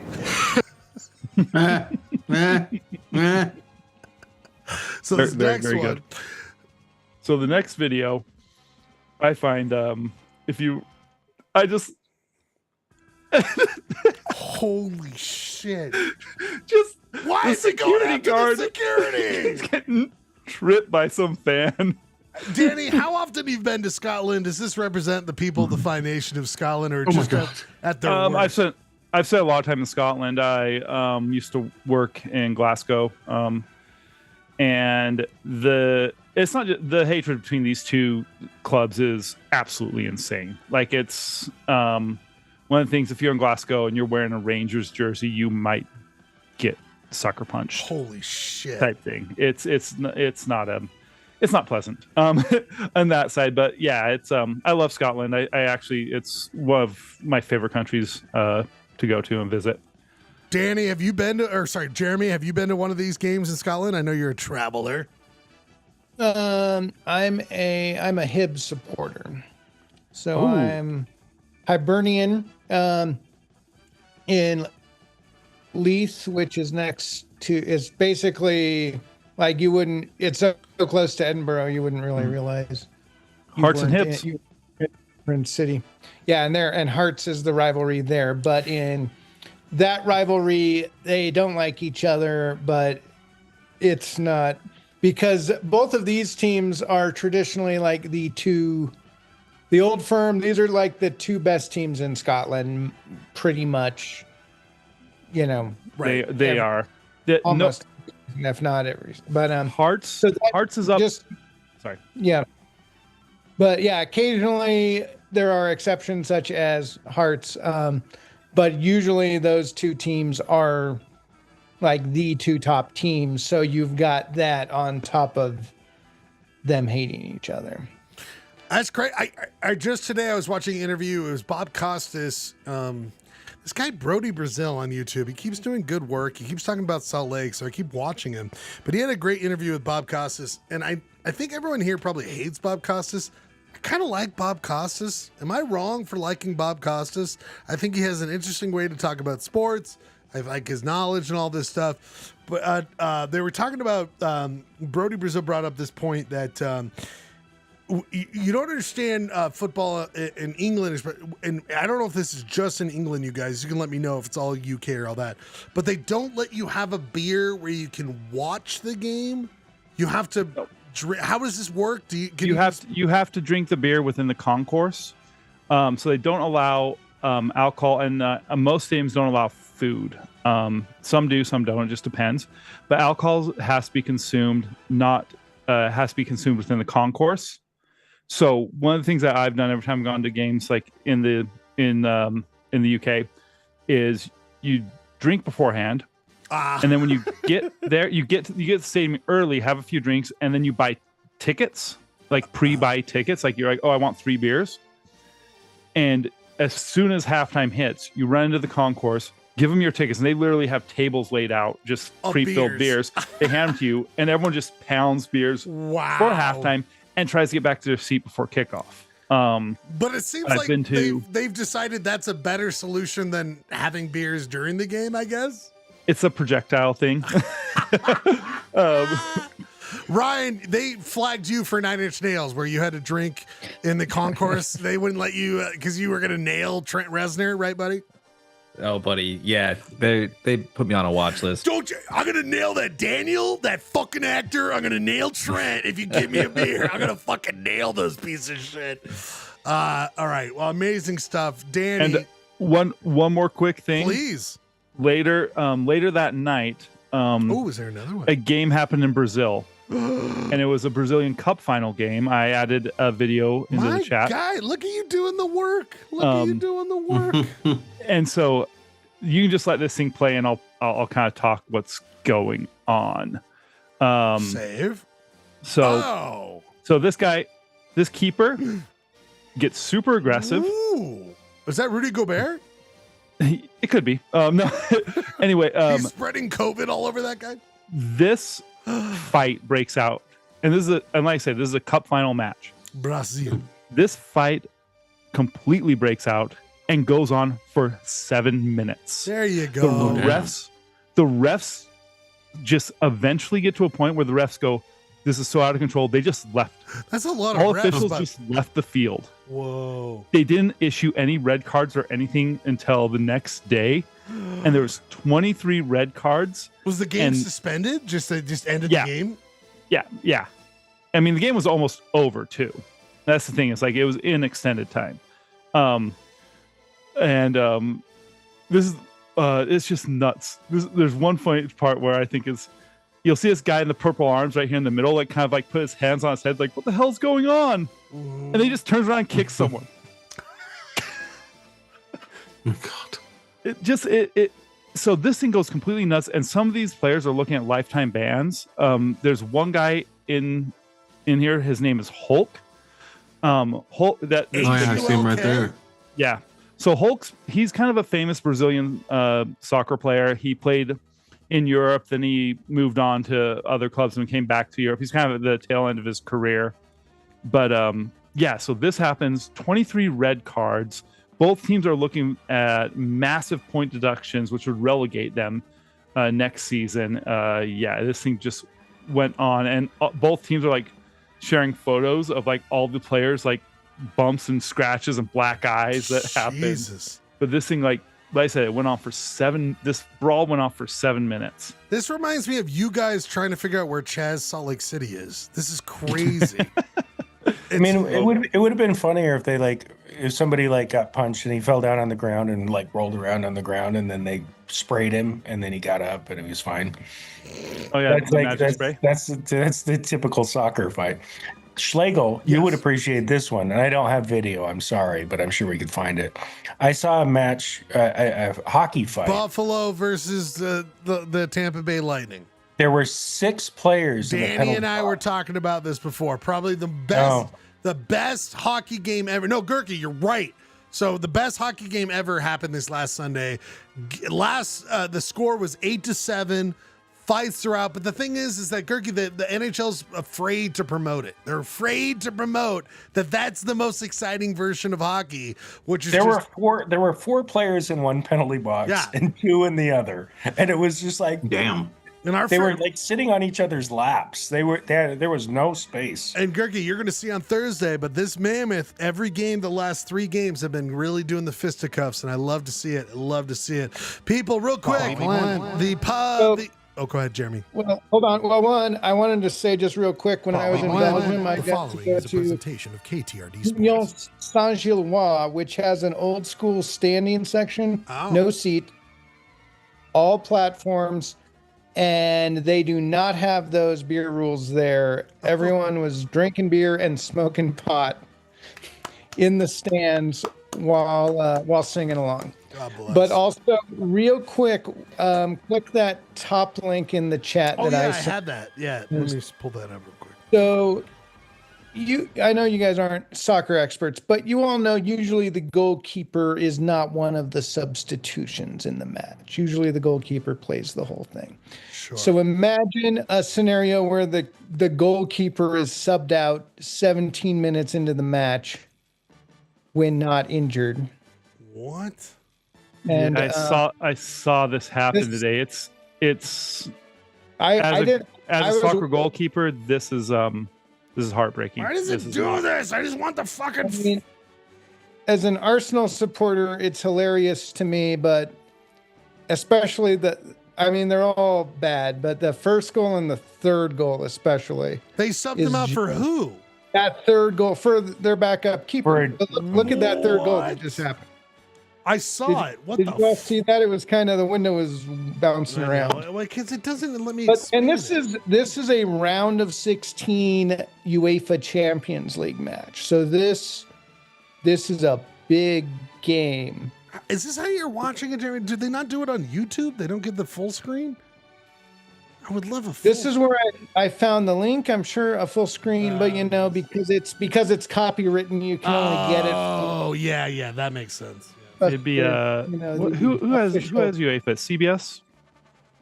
Yeah, it's Paramount CBS. Doesn't it seem like to detriment the game, you guys, where it's like, give us the full screen. I want to see the full fucking screen of this. I agree, but just look at that. That was bad. That was embarrassing. And this, as an Arsenal supporter, it's very funny, but I still kind of feel bad for how embarrassing it is. I mean, the crazy thing is that you watch him. So he had 3 goals against him within 16 minutes or so. 2 of them were his fault. Well, they were two slips. Like he literally slipped. But when you watch the game, the defenders were slipping all over the place too. I mean, it just was like, I don't know. Like it's. I will say, guys, like I think there must have been some issues with the pitch, but there was. Also playing in beer league hockey, and then to be a goalie where you let 2 in you don't like, and Danny, you could attest to this. When you're just like in a league with your friends and look at your bench and go, "Fuck, guys, I fucked up," but then to think of 30,000 people who are just like twice, and you're getting paid. You're getting paid. Where it's like, fuck that feeling. Last feeling I want to give on. Wait, I do have one sport thing. Since, oh my God! It's roundup. Hey, well, this is like kind of big deal. Hey, enjoy the sports, Kirky. Bam Adebayo, the Miami Heat, 83 points, scored right? 83 points, which is the second most points in NBA history. But second, it's the most points since Kobe Bryant scored 81, and but RIP. Yeah, but in true NBA 2026 fashion, 43 points were at the free throw line. No, sounds like a really exciting game. Really, 40. Really, what the fuck? Wow. Anyway, NBA always. Charlie and I were laughing pretty. It was like he scored 43 points against the Wizards, or 83 points against the Wizards, 43 from the line. So. Keeping sports alive, people. Before we go on to the next segment, which is Jeremy's top 10 movies from this last year. I thought we were going to talk about. We go over to the Olympics. Yes, I owe you $5. End of discussion. But what I love is that some of you guys don't even realize you're still a part of this. The Paralympics. Come on, guys. Don't be disrespectful to the Paralympics. Be a part of this. We have what are you insinuating? We have the same countries that we had during the Olympics. We're seeing how they do in the same Paralympics. fucking fonts, too. God damn it. Oh, and we got to start with Clay. Clay, do you know where Latvia is at currently during the Paralympics? It's in a subpar font zone. 0 zeros across the board. God. Danny, have you been still keeping have up? Czechia felt spelled wrong. Well, we all try. Danny, do you know where your fair Spain is at? España. No, Oh, buddy, keep up. Come on, keep up. I'm hoping by now we got 7. You will see that you have 0, 1, 2. It is 3 Damn. total good. medals. Pretty good. And remember, those gold medals Congratulations, Danny. are worth 3. Silver's 2. Bronze is 1. We go to Girk, and Hold on, my points don't total up then. No. It's just how many medals. The points aren't reflected on the board right now. This guy, he's trying to get payouts right now. Gurky, I did spell Czechia wrong. I am so sorry to the fine people who have gone away from the Republic, gone away from Czechoslovakia. The Z is before the E, but the winning is before the Gurky. Don't 0. you know the rules? Z before E except after C. Gurky, will that equal medals? We got 2. We got 2. Oh, come on. I knew it. We had 2. We have 2 silvers. They're both in the visually impaired biathlon, which take a second.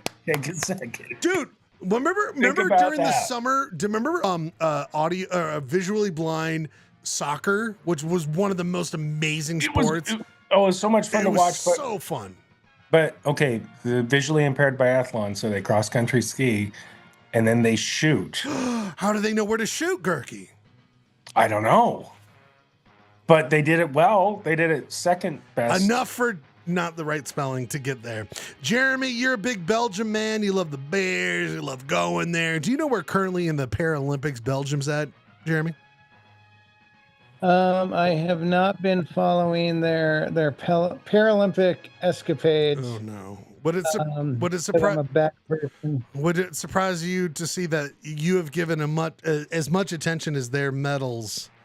Oh no! Based on their Olympic performance, no. that would not surprise me. Maybe if you paid attention, Jeremy, maybe they would do better. Is producer Rob on the Zoom? No, producer Rob isn't here. Just know that producer Rob we put a poll out and there is no polling. It's 0 polling. Ryan Bradford, remember Feel pretty Slovakia? good.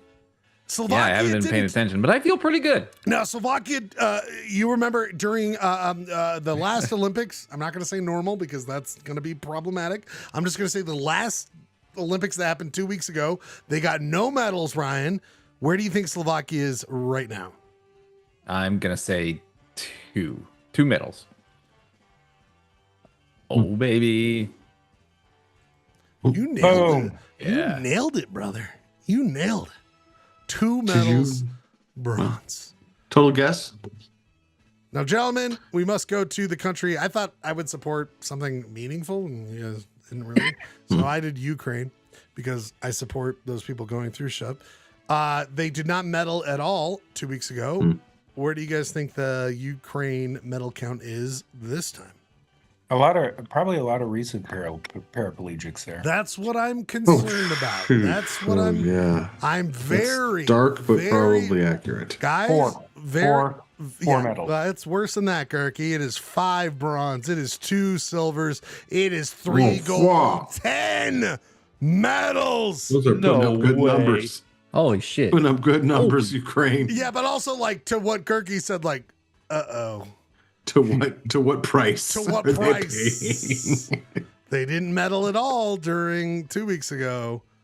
And now during the Paralympics. Can I just say, out of all of these, Rob Poland is probably the best porn star name with a close. Ryan Slovakia is probably pretty good too. Rob Poland, porn star. Ryan Slovakia is pretty good. Danny Spain is pretty hot. Dude, too. whatever. Clay Dog Latvia.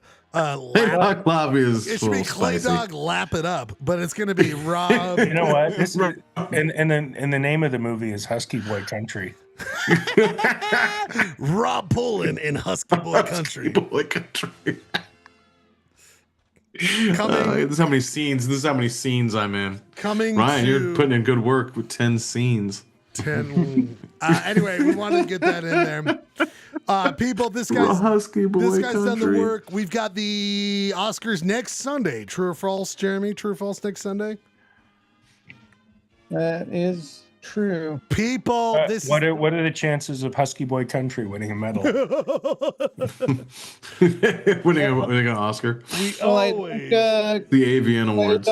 Play Dog Latvia in the labia in Latvia. Oh God! I think is that the best one. This isn't Jeff Guay film talk. He's nowhere to be found. People, this is of course the wonderful, the only Jeremy's Jeff Guay film talk.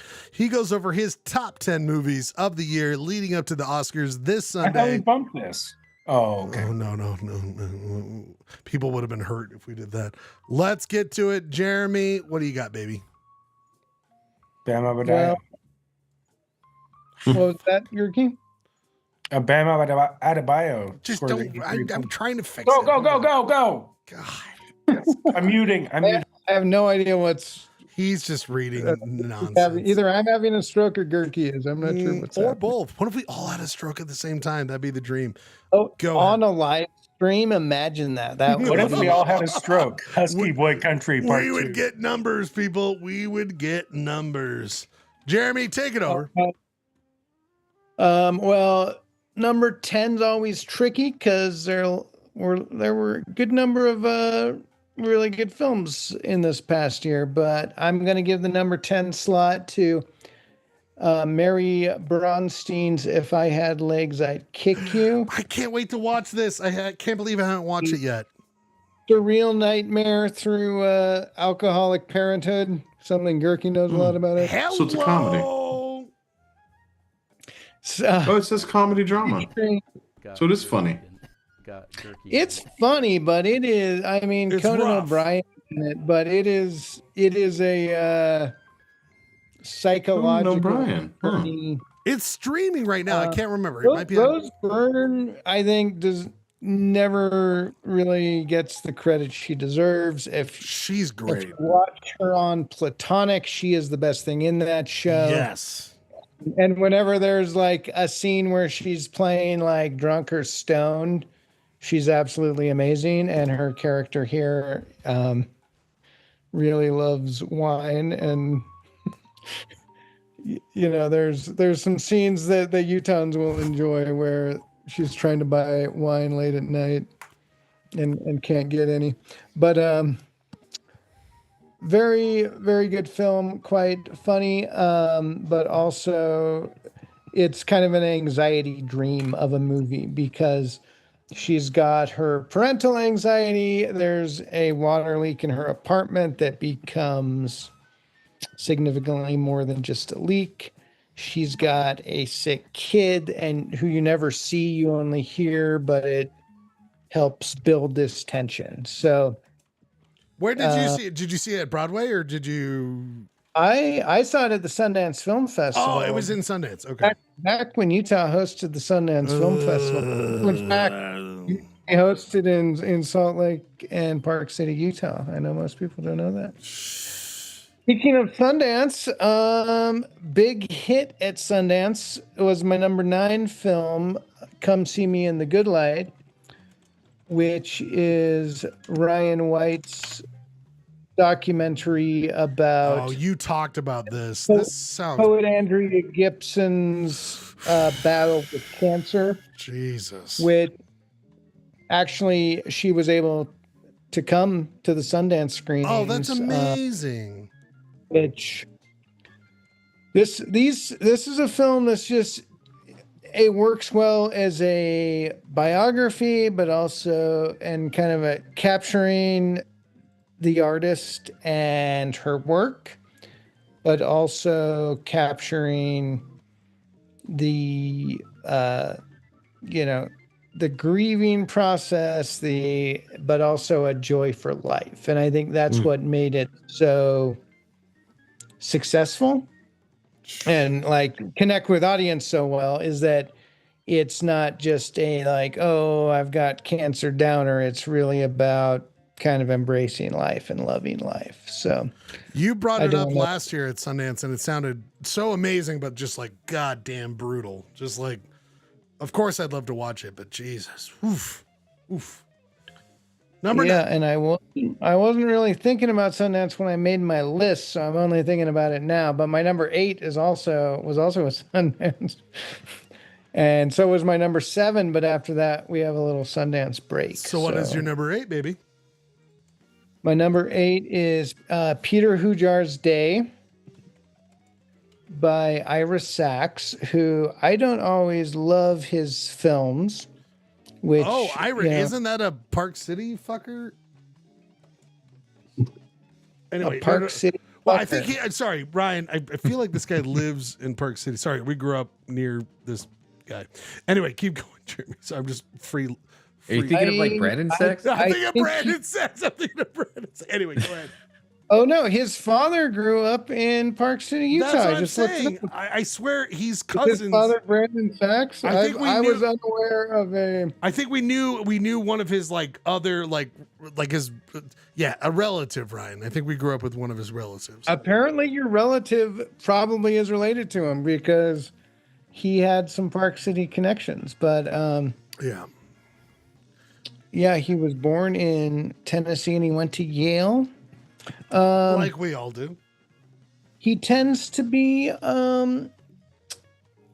he's a very deliberate filmmaker. Some of his work I don't love, to be honest, but this particular one is about the photographer Peter Hujar, and it is based on this book that Linda Rosenkrantz was making, a book originally that was talking to a bunch of different artists about their days and just like what they did in a single day. So that book never materialized, but then she ended up doing one just about her interview with Peter Hujar about his day. So this is the great photographer, and he's just describing what he did yesterday to her. And it's based on a transcript of an audio tape that was lost, but they have the transcript. Ben Whishaw plays Peter Hujar and Rebecca Hall plays Rosenkrantz, and those are the two characters.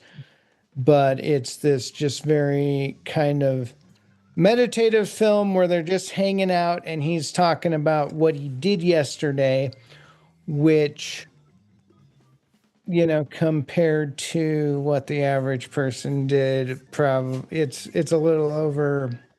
Right. You know, he's with Susan he's like talking to Susan Sontag on the phone and going and shooting like Allen Ginsberg for a photo shoot for New York Times. But it's also just got this very, like, Wishaw's performance is really good, and it kind of captures this moment in time and is kind of coy about being a like recreation of a transcript of an audio recording. So it's shot on like 16 millimeter. Whoa. And Janine just saw herself in the background. I saw her and I was so excited. Sound engineer. Jeremy, she wandered off. The sound could be terrible. She's just I know, we don't know where the sound is. But Jeremy, did these movies fluctuate for the last year with you? Did you watch them multiple times? Like, did you come to this ranking after watching them a couple times, or is it just like, how did you feel about like why this is 8, or you know what I mean? Yeah, I mean, ultimately, films are always trying to do different things. So it's when you're ranking a movie and you're like, well, it's an arbitrary. This is one notch better. Yeah, you're judging it based on what you think the film did in an interesting way. But I mean, films that didn't make my list, like tied for 11, like you've got The Mastermind, Ephus, which I think Schlegel, Polly Blend would like a lot. Ephus. You brought that up. Yeah. But The Naked Gun, Weapons, The Secret Agent, Wait, The Naked Gun was good? Oh yeah, it was hilarious. Lurker was really good. Park Chan-wook, No Other Choice, Splitsville, Nouvelle Vague. Well, let's bring in Ryan. Ryan, lots of good stuff. So Ryan, have you seen the 3 movies that Jeremy's brought up so far, or have you not seen these? No, I haven't. No, I haven't seen these. Okay. I did want to see the If I Had Legs. I want to see I keep all meaning of to. them. I want to. It almost feels like, given how many of them have been on the Sundance circuit, that Park City should have done more to keep Sundance in place. Jeremy, that's I know the guy who kind of fucked it up. Well, he had to go to bed. He had to go to bed apparently to see this. And Right? I'd invite him to defend himself, but it looks like maybe he jumped offline. Next week. Apparently, we're getting breaking news, everyone, that that person was up since 3:45 and can't physically stay awake. So, people, we're going rudderless without our Godfather for the rest of the night. Jeremy, what is your number 7? All right, it is Ali Reza Katami's "The Things You Kill." Oh. And this is a comedy. It's a laugh, right? Well, like my number 10 film, If I Had Legs, I'd Kick You. It is a rather surreal endeavor. It's got a little bit of like Louis Buñuel's The Discreet Charm of the Bourgeoisie.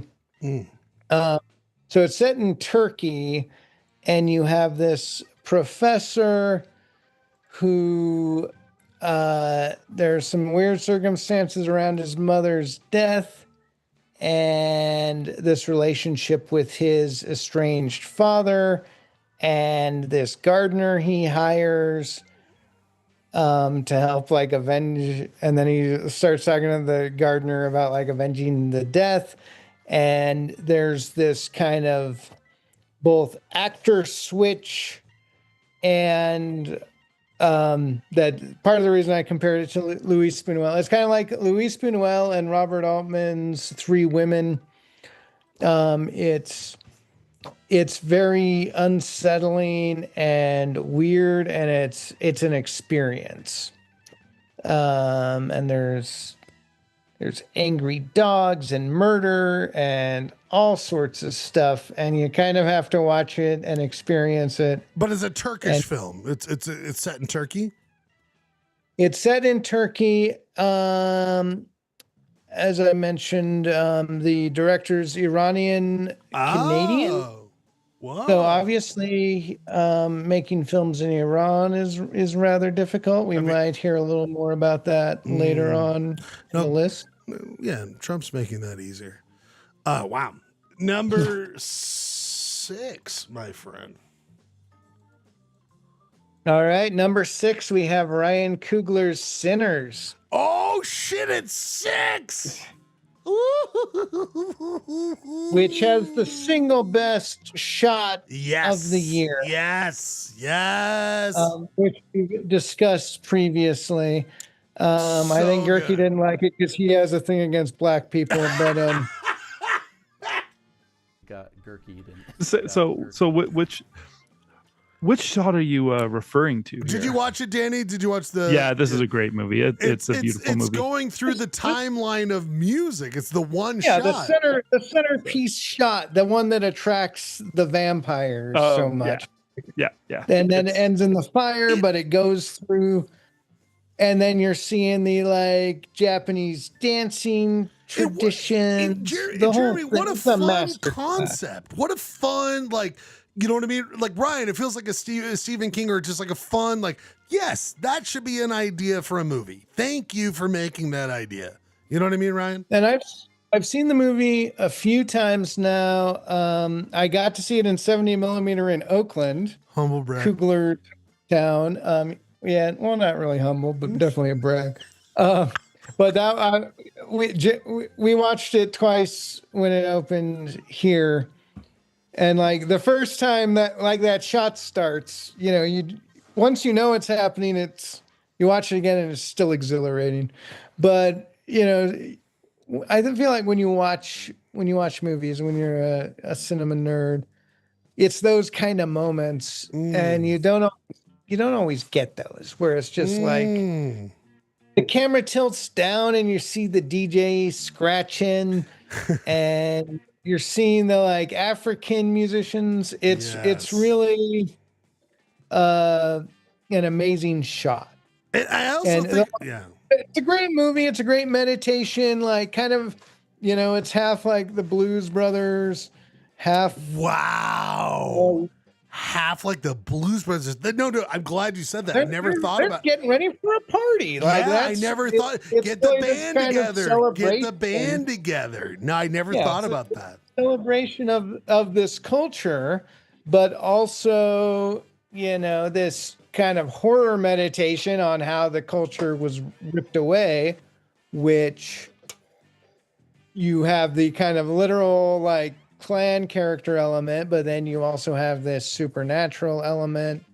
And Coogler, just every detail in this movie is like, you could have an entire movie about the Indian vampire hunters that are in it for like 2 minutes, because like everything in it just feels so detailed, and it's just an exciting film to watch. It's got great music. It's got great performances.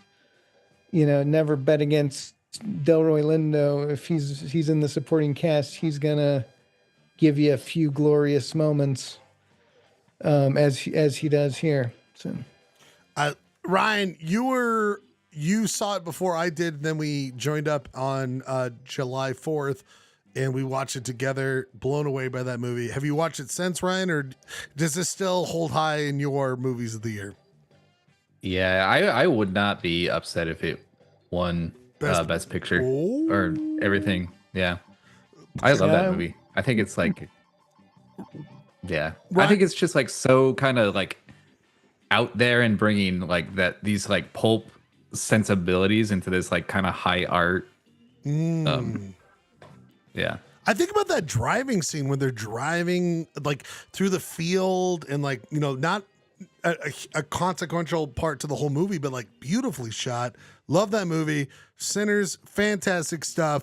Number 5. Also, like, it has a way of celebrating a lot of the times, the Sinners aspect of a horror movie. It's like the kids go off to have sex and then they get murdered, like they're being punished.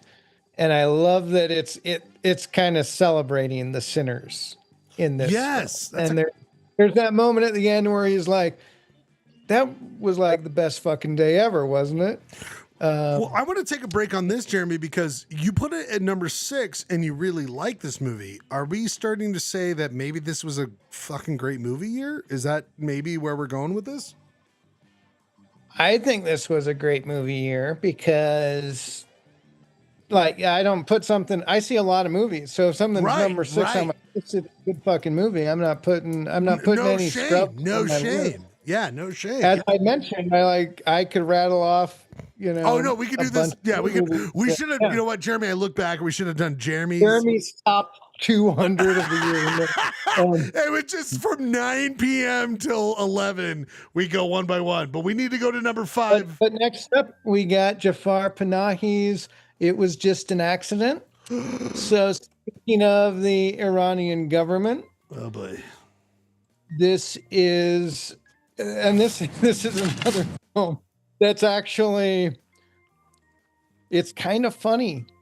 I love it. It's about trauma. It's about people who have suffered under a government that imprisons and tortures people with no repercussion, and the way these people, these different groups of people, are dealing with their trauma in different ways, while also trying to, they're trying to come to terms with what happens to them, but also it's about their humanity when they're faced with kind of the opportunity to punish the man who tortured them. Whoa. And That's a really great way to put it, because when I saw this movie, I didn't know what to expect. You saw it, Kirky? Oh yeah, I've seen that. I saw Sinners too, but I didn't.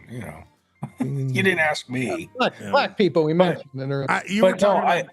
No. I thought this was really interesting, and I had no idea up until the very last second, like how this was going to end. Like it kept you kind of the tension was building because of, like you said, the humanity versus the revenge aspect of it. It created a tension throughout, and I thought it was terrific. Yeah, really good movie. Yeah, and this is a director who Jafar Panahi has been in prison many times. He's been banned from making movies. So no one who is maybe questioning the wisdom of this war is and also just like oh, this government's great, let's and keep also them in power. Jeremy, that excuse of like, I've been in prison and I'm still making my art. Like, God bless. Like, like, oh no, Jesus. And he made films under house arrest. He has a film called This Is Not a Film. That's amazing. Shot inside his house during house arrest. Also, the comedy, the light parts of this are just like fantastic. Like there's some genuinely funny moments in this that are just like, because it's very dark, like I said, but at the same time, it's like, yeah, it's and as it mount, like certain things are funny, like, and you're like, oh shit, this is a disaster, but also it's kind of funny, and that's really what that's a sign of a great filmmaker, if he can kind of give you both those emotions at the same time. Yeah, unbelievable. Jeremy, good choice. Number 5. Are we at 4? I believe that was number 5. Oh, We're at 4. 4. Sorry. Whoops, that was 5. That is going to be Paul Thomas Anderson's One Battle. Number 4 with Battle After Another. God bless. Go ahead, Jeremy. Yeah, and I think this might be my. No, maybe not. I was gonna mention Oscar nominees where it lands on the Oscar nominee pad, but I think probably maybe a larger number of the panel here has seen this one multiple times. Yeah. But yeah, this, it's a delightful film. It's another one that straddles comedy with some serious drama, although maybe leaning a little more toward the comedy at times.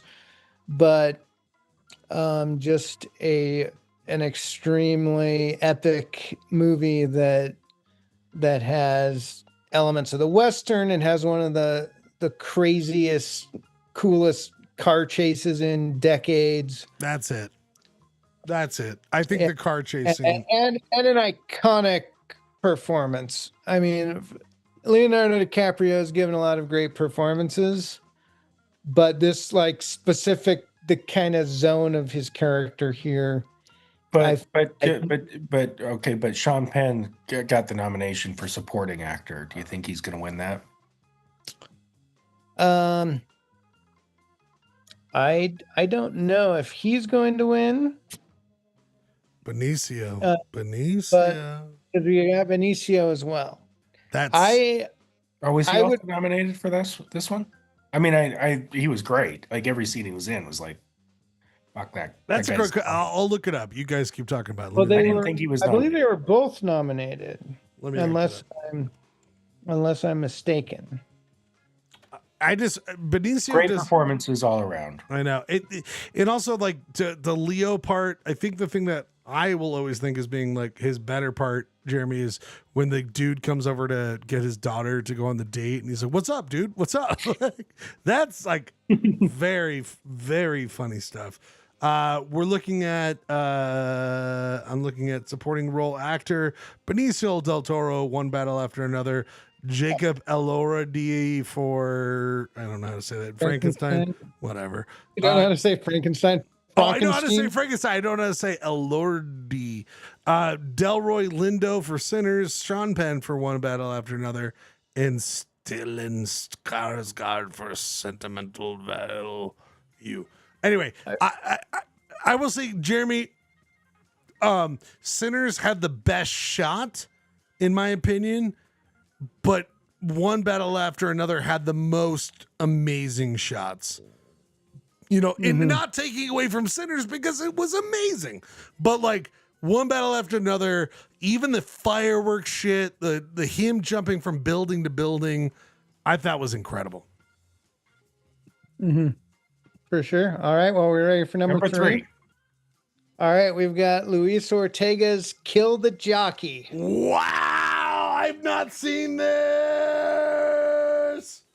Gerkie's on top of this, right, Kirk? I watch all the movies about jockeys. This is 2024, though. All the surrealist. Well, it came out in the U.S. in 2025. Roger that. It was for the Oscar Best Picture, even though it was not nominated for 2025. I saw it in 2025 at the Broadway when it came out. So if you didn't, that's your own problem. And Ryan Bradford feels bad. I didn't see this at the Broadway, and I don't find it a problem at all. You failed at life, my man. So Are you sure on that one? You have killed a jockey. Yeah, I mean, there's things. I mean, sometimes like Gerkie just needs a little more jockey in his life. Whip his ass. Sometimes one less. I mean, this is a lovely gender bending, horse tranquilizer taking. And it's a part of this year's competition, you're saying? Alcohol fueled. Yeah, Is this the prequel to War Horse? I mean, look at these shots in this trailer. No, it looks badass. It looks said good. It does look good. Yeah, look at that. Oh, that's Danny before he does any polyester blend. He does that smoky bourbon. Yeah, that's just the. And there's Ryan with Gerkie before the show, just working out their dynamics. This is interesting. Good stuff. And it's a part of this year, Jeremy. You sure? I mean, you're the person I would rely on. Look, Ron, it was released in the U.S. in 2025. Whoa! Oh, and it's So what year? What country does? What country does it come from? Looks really good. So it's Argentinian. They've had some problems. How's the horse acting in this movie? Is it Seabiscuit level? Good horse. Seabiscuit? Good horse. So you saw the horse on the treadmill. That's some good horsing. How many horses died in this movie? Oh boy. There's always that question too. Jeremy, number 2. If people want to talk about horses, Schlegel wants to keep moving on. Oh no, we can talk about. Got Joaquin. Hold on, Schlegel. You used that for like 20 minutes on like number 6, and then now you like blasting through this every 30 seconds. Now we're getting down to it. Okay, keep going. No. Sentimental Value by Joaquin Trier. What is it? Sentimental Value by Joaquin Trier. Oh my God! So this was brought up earlier, where it sounds fascinating. Renate Reinsve and Stellan Skarsgård. And we love our Skarsgård. We love our Skarsgård. And I love my Oh my God. So yeah, this is a Norwegian filmmaker. I think he's part Danish as well. We won't hold that against him. Okay. This is a really it could have the most disturbing scene of the year. I think Janine might agree. It's a home remodel scene. Oh boy. It's like worse than any body horror you've ever seen. Wow. But yeah, this is just one of the it's Bergman-esque. It's like got so much emotional truth to it. Wow. It's following kind of an estranged father-daughter, and Stellan Skarsgård is the father who is a celebrated filmmaker, and Elle Fanning is the actress who's going to be in his film, but only because his daughter, played by the great Renate Reinsve, if you've seen The Worst Person in the World. Great movie. Great movie. Well, same director, same actress. Well, as you can see that quote, one of the greatest actors of her generation. Paul Thomas Anderson actually is a big fan of hers and Trier. I love how, but well, it's. Go ahead. I was gonna say, I love how I love that when movies are better when they're just simple, like just 3 characters, 4 characters, like clearly there's visual stunning stuff there, but I'm interested to watch this because it just seems like it's one of those really calm between 2 people, or between the dialogue is really where it comes from. Anyway, I don't want to. This movie I haven't seen, and I think it looks great. But I didn't realize that Tilda Swinton played the horse in the previous movie. Hello. She's so good. She's so versatile. She can do anything. And I'm sorry, you guys. I already got the word earlier, and I don't mind blowing it. I don't mind. Number 1 from Jeremy, Naked Gun, Liam Neeson. His number 1 movie. I believe I mentioned that in one of my tied for 11th, but it is glorious. I maybe need to see this. I didn't realize it was good. Fantastic. It was really funny. It looked so bad that I didn't even watch it. 89 minutes.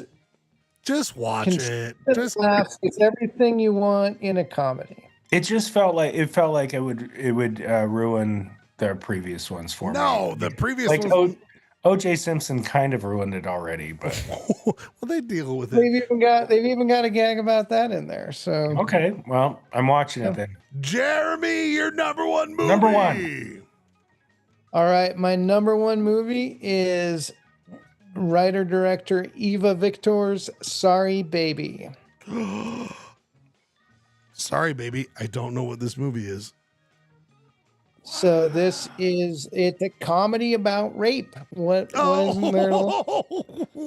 Speaking of films that mix those elements, but this is a film that is both very funny and emotionally true, which is, I guess, is kind of being a theme this year. Well, the Jeremy theme.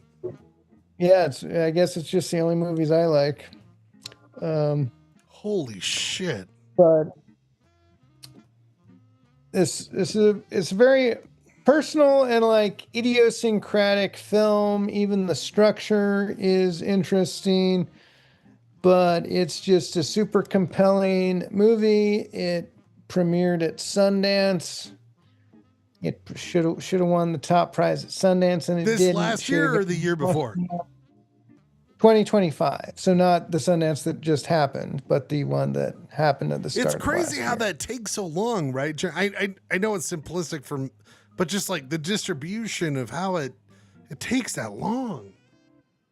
Well, and you also have to remember, since Sundance is a festival that premieres movies, like those are the very first screenings. Right, before the buyers come out. 90% of the movies in the program. There are a few that have played other festivals, but you're not seeing films that have already made it through the festival circuit. That's like the start of the festival circuit.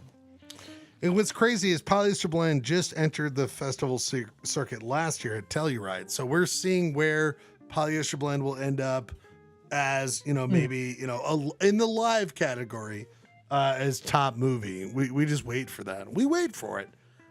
Jeremy, when's the last time you saw Sorry Baby? And it sounds like it stuck with you. Was it at Sundance, or have you been able to watch it again? Or is it just that one-time viewing that stuck with you?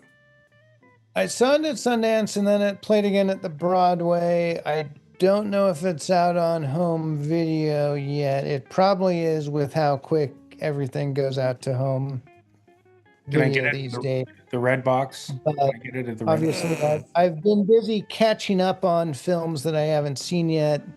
Sirat is opening next weekend, and I have not seen that yet. So who knows? Maybe I'll have to throw my whole list out and start over again, because my friends, I've heard great things about that movie. It is one of the nominees for foreign language film. But the one that wasn't in your list that I thought might be there was No Other Choice. Did you not? What were your thoughts on that? That was one of the ones that I had. I kind of mentioned my things tied for 11th. Yeah. I don't think it's Park Chan-wook's best film, but I do think it's a very, very good film, very well made. Jeremy, Kelly has some good suspense. No Bone Temple. Just kidding. Bone Temple was not quite. Jeremy, we go back to Sorry Baby. It was tied for 488th. Well, it wasn't the worst film of the year. You know, I saw worse movies. Jeremy, I go back to this question about Sorry Baby, your number one pick, which I can't wait to watch. How long ago have we gone since you've seen this versus all the movies you've seen and this still held out as number one? Like, how many months has this still held out as your number one? Well, I mean, the first time I saw it was in January of 2025. So I guess that gives it a solid 14, 15 months. And you never, I don't know if when I saw it, I said this is going to be, you know, I don't know that I initially, like I thought it was great when I saw it. But I wasn't like, oh, that's definitely my number one. But yeah, you kind of see how a film lives with you and you see it again. There you go. And how it evolves. And well, that's what I love about this art form. You can't always see films multiple times before you make a list like this. But it stuck with you. There was something in there that has clearly stuck with you. Wow. Yeah, and it's a film that's kind of it's even the structure is interesting because you really get a sense of like the friendships in the film, like the lead character and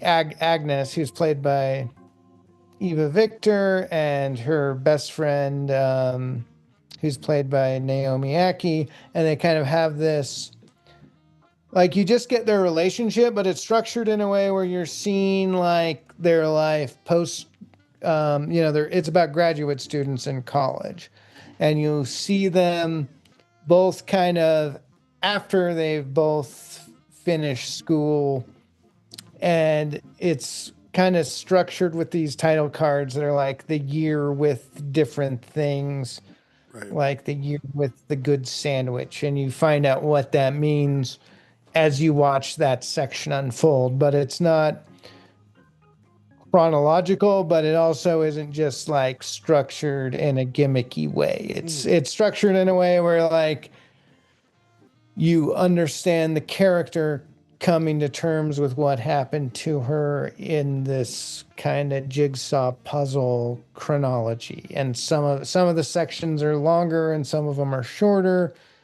But it really kind of creates an interesting tapestry in that sense, but it also just gives you these really vivid characters and really makes you connect with them. All right. Schlegel's going to stab me, but I have one more question that I wanted to ask. And it's not even a smart ass question. So I think we probably know who's going to win Best Actress, but who's going to win Best Actor? Is it going to be like, what's his name for Marty Supreme, or is it going to be Leo?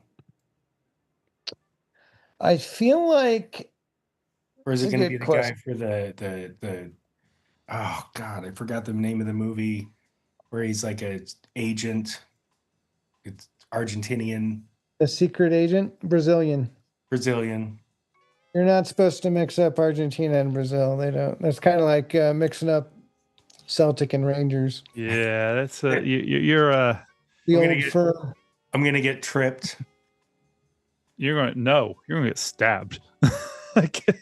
Well, we'll figure it out. I was just curious if you had a favorite for the Best Actor, because I think that's a category this year. I like Timothée Chalamet and Marty Supreme a lot.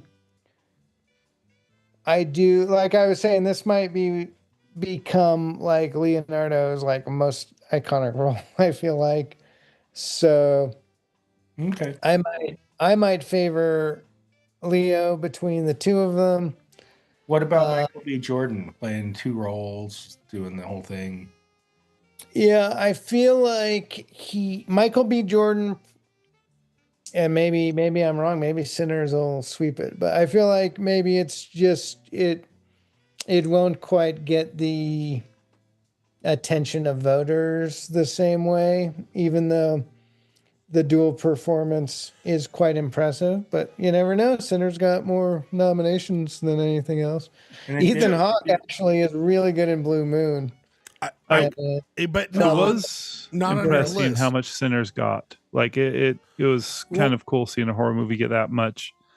But also, like, yeah, but there have been movies that got like The Insider. I think had the most nominations and didn't win anything. well, it's just like and Russell Crowe won Avatars the get next year for nominations, a but those are piece of shit far movies worse constantly.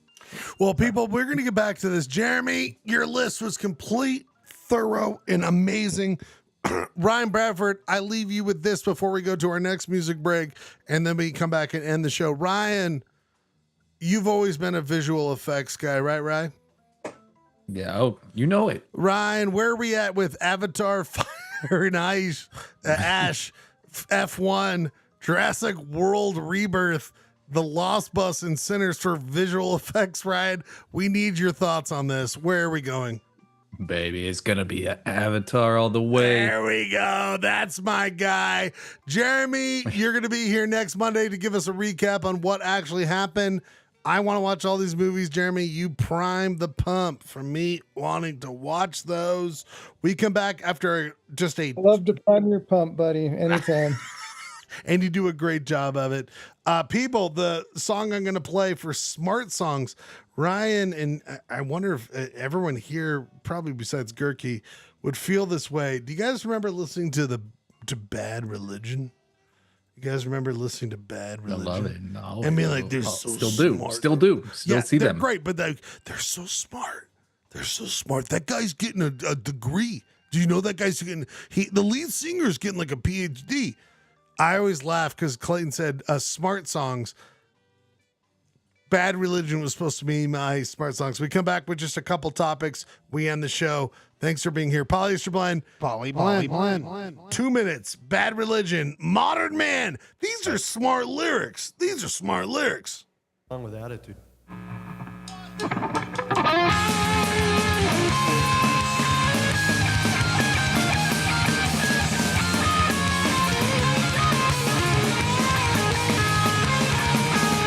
I've got nothing to say. I've got nothing to do. All of my neurons are functioning smoothly, and still I'm a cyborg just like you. I'm one big myoma that thinks my planet supports only me. I've got this one problem, will I live forever? I've got just a short time to see. The modern man, evolutionary betrayer. Modern man, ecosystem destroyer. Modern man, destroy yourself in shame. Modern man, pathetic example of Earth's organic heritage.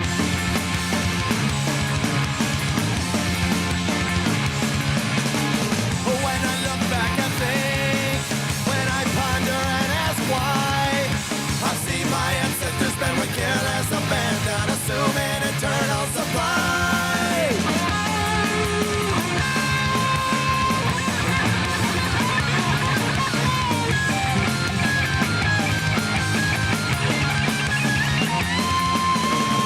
Modern man, evolutionary betrayer. Modern man, ecosystem destroyer. Modern man, destroy yourself in shame. Modern man, pathetic example of Earth's organic heritage. Just a sample of carbon-based wastage. Just a fucking tragic epic of you and I.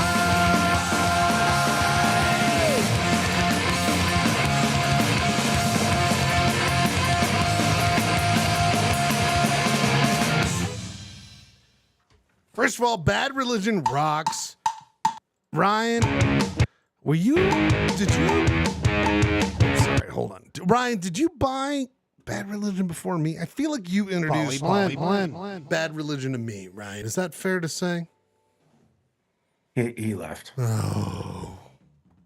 But let's go with yes. Well, hold on. Let's see what he says. Love Bad Religion. It's just a great band. Ryan did leave. We lost our guy. But I will. Yes. Danny. So Bad Religion was that a part? There was something like this smart band. They were a smart band. Do you remember? It's one of my wife's favorite bands. I was during the Bad Religion era. I was a lot more of a hardcore kid. So not that I disliked them. It's just I've seen photos. I've seen photographic proof that you're a hardcore kid. there is. I'm finding more and more, which is insane. I didn't realize how many people were documenting the hardcore scene in the cool 90s. Stuff to have though. Like I would love to have myself at a punk show, but I didn't go to punk shows. So I mean, it was maybe AI could generate one for me. Ooh, I'm sure that'd be awesome. I will say that. So Blink 182 eventually did a tour with Bad Religion, and my dad's friend was like, I bought tickets for my daughter to go see Blink 182, and the band opening them is called Bad Religion. Bad Religion. He was he was like, what a horrible name for a band. Bad Religion. Like, and I was like, that was what we were all excited about. I was like, come on, dude, catch up. Like Bad Religion, that's not even that bad of a band name. But he thought it was like sacrilege to call a band Bad Religion. So a fun story about Bad Religion. They a while ago they were supposed to come through here, and my wife bought me and her tickets, and they were playing with Alkaline Trio. Oh yeah, that sounds like a great show. So we go and we show up to the show, and we find out that Bad Religion got COVID. When they were in Denver, they got tested for COVID after their Denver show, and they canceled Salt Lake because of it.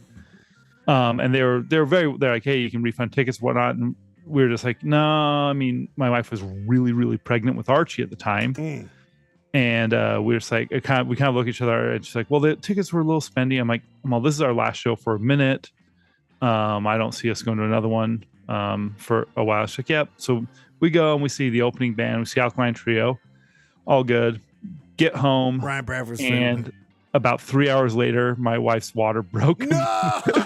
And we had to rush and 24 hours after that, we had Archie.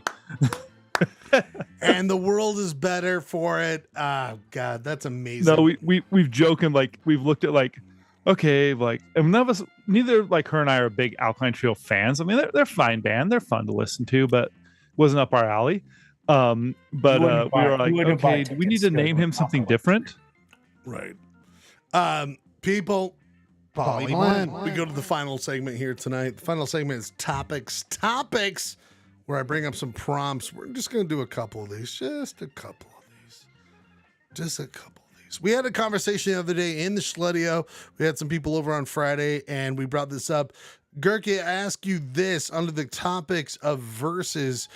Podcast at normal speed, or do you play it sped up? Are you one of these guys who speeds up the podcast? You went for it, didn't you? I tried. Like LP and I have I play everything at 1.3 speed. What? Because you can get through it so much faster, like at 20, especially like podcasts, yes, books.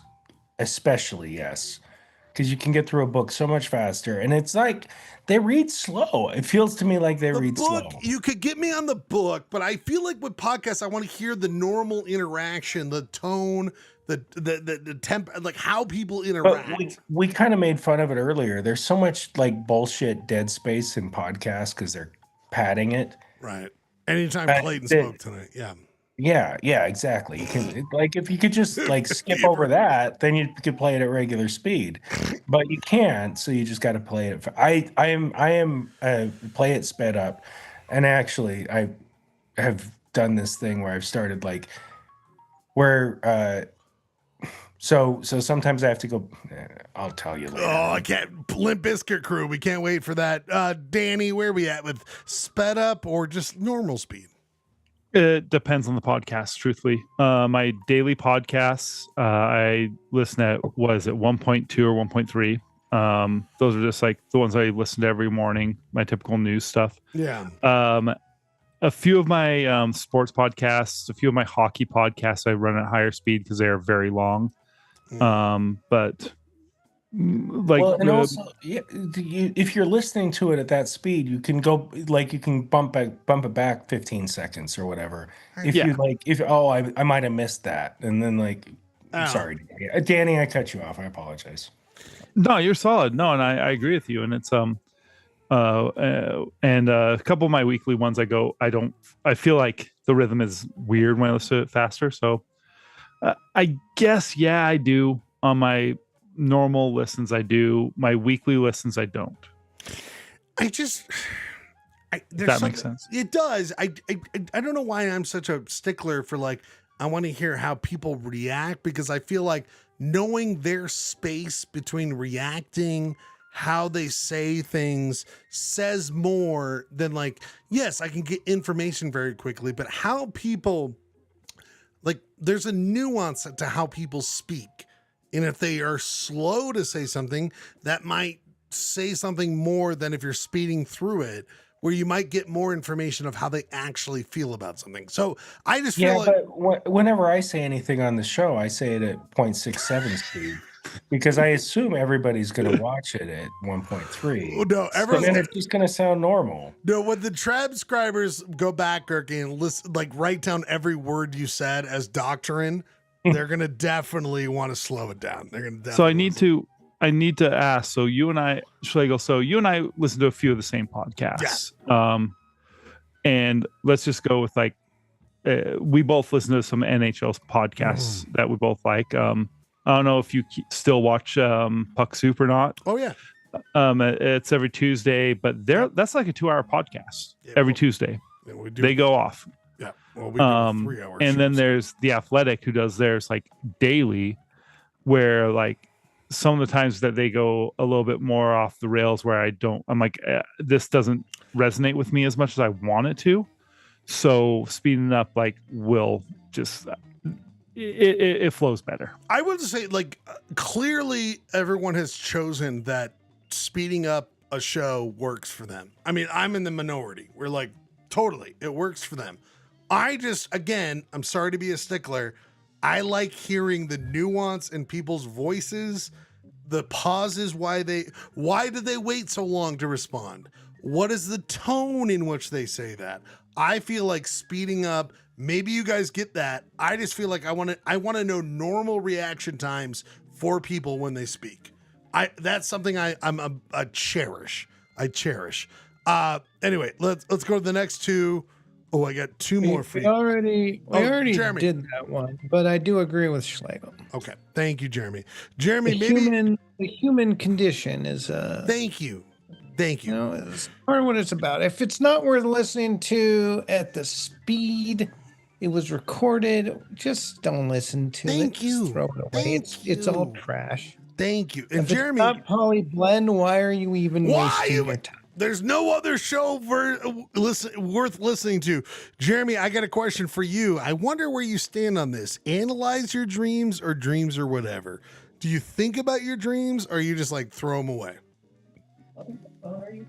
I like to ponder my dreams. I don't know if I need to like analyze their deeper meaning rather than just celebrate like, well, that was fucking weird. You put ponder in there, and that's yeah. Because you cut me in half. I'm not analyzing them, but I do like if I can remember them, which I don't always remember. Maybe I should have put ponder, because I'm not saying you're going to write a fucking novel about your dreams, but I am saying, do you spend the next day, if there was an interesting dream, to your point, do you ponder?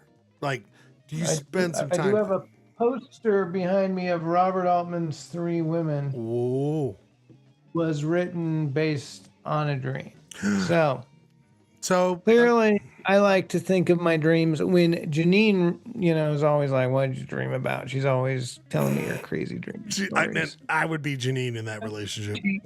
Producer Rob. Yeah, she remembers her dreams more than I do. Producer Rob, you just showed up. Analyze your dreams or don't give her. You don't care about your dreams. For me or for you? For you. My dreams are whatever. Don't give a shit. You don't think about it. The next day, you don't go, ooh, why did I?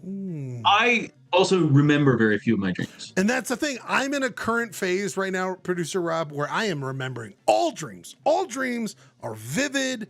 I'm having very vivid dreams these days. And that is different from the previous 15 years of my life.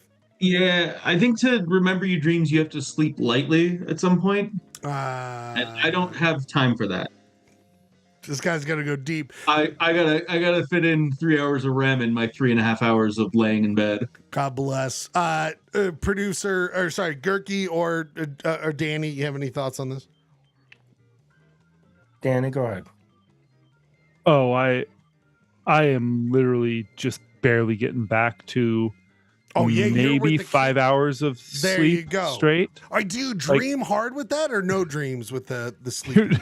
It's weird. It's like I said, we're finally getting to where the twins are sleeping through the night, which is it's the point where like I was like, if we get here, I'm good. Like I've been through baby stages before, and like it's just I was at a thing where I was waking up every 3 hours to feed them. Now it's like, okay, make it through the night. You get some weird fucking dreams though, because you're like kind of sleep deprived. You're only getting these spats. Like the other night, like I had weird dreams about fucking Fortnite because I've been playing that a lot lately. Right. It's So, going to like, be the last thing in your brain, right? Yeah. It's like 'cause I play Fortnite before I go home, and then there's the chapter's about to change now, so like I'm worried about the the video ball, games one. whatever. I've had that where like the last thing I do is a video game. Gurky, where are you at with this dreams? Are you thinking? I mean, I don't discount the dreams because I think, for example, I know when I'm having anxiety dreams because like for 45 days during the legislative session, I had nothing but anxiety dreams. Oh, Jesus. And so I Especially recognize that I recognize them for what they are. It's like, oh, that's an anxiety dream. Like, right. And always something in the dream happens that causes like stress or anxiety or whatever that reflects that. But I kind of dismiss them, but I also like I appreciate them for what they are. I had one Schlegs when I was visiting you in Torrey, and it was like during the Wayne County murder spree, and it was like it was like honestly there was like a flotilla there. We were by a creek. Call me the next day when this happens. By the way, We were standing on your patio, which I know you don't actually have a patio. Don't have a patio down there. But we were standing on your patio watching this flotilla with like fireworks and stuff, but there was also some like severe anxiety situation. I can't remember exactly what it was, but it was like a pure anxiety dream, and it was just like all of the things that were like causing me Gurky stress. brings up a great point. Any one of us have a dream about any one of us on Polyester Blend. You need to text the person the next day and be buddy, prepared. You're in my dreams every night. Well, be prepared for more of that. Thursday, Blackout Games. We'll get to it in the Olympic group. Only two more things, a couple more things. Last time, guys, a new segment I wanted to bring up on topics. Last time. We'll start with you, Danny. Last time Trent Reznor used a hammer and nails. When do you think the last time Trent Reznor, 9 Inch Nails, when do you think last time he like hammered and nailed something? Do you think it was like years ago? Or is he still working on stuff in his house? What do you think? I don't think he ever did. Ever? No, have you ever seen that? Have you ever seen the videos of him before 9 Inch Nails when he was part of that like weird 80s romantic he has band? no carpentry skills. No carpentry skills. None. Gurky, do you feel the same way? I don't feel the same way, actually. I actually feel the opposite. Like, I feel like he's kind of an artist, and so he's going to be doing some art projects. I don't think he's like repairing shit. Yeah, but I don't think it's functional carpentry, but he's like building crosses for What about- some What nonsense. about Like nailing a baby doll head into a exactly. What about putting A something on his plaster. wall in his studio? Like you're telling me he doesn't have a hammer and a nail? Producer Rob, last time Trent Reznor used a hammer and nails? Look, I just checked in with his Wikipedia entry, and it looks like he was a Boy Scout. So I'm going to say it was then. He's probably doing it more than that. It was when he was a Boy Scout. Okay, Producer Rob, you But might never since. Producer Rob, you might I want to pound you like a carpenter. Producer Rob, you might be able to answer this one. I'll start with you. Checkout person, last time, checkout person said quietly to themselves when noticing Trent Reznor was buying a pack of disposable razor blades. They said to themselves, Trent Reznor, more like Trent Razor. Last time that happened, Producer Rob, or has that never happened? To me? Producer Rob. Producer Rob. To any checkout person. Any checkout person. Last time Trent Reznor was buying a pack of disposable razor Oh, blades. I thought you meant last time Rob was buying a pack. Oh, no, sorry. Last time Trent Reznor was buying a pack of disposable razor blades, and the checkout person said quietly to themselves, Trent Reznor, more like Trent Razor. I think that was in your dream last night. Could have been in my dream. Rob, Gurky, what do you think? I don't think anybody of No our one's gen- ever thought this?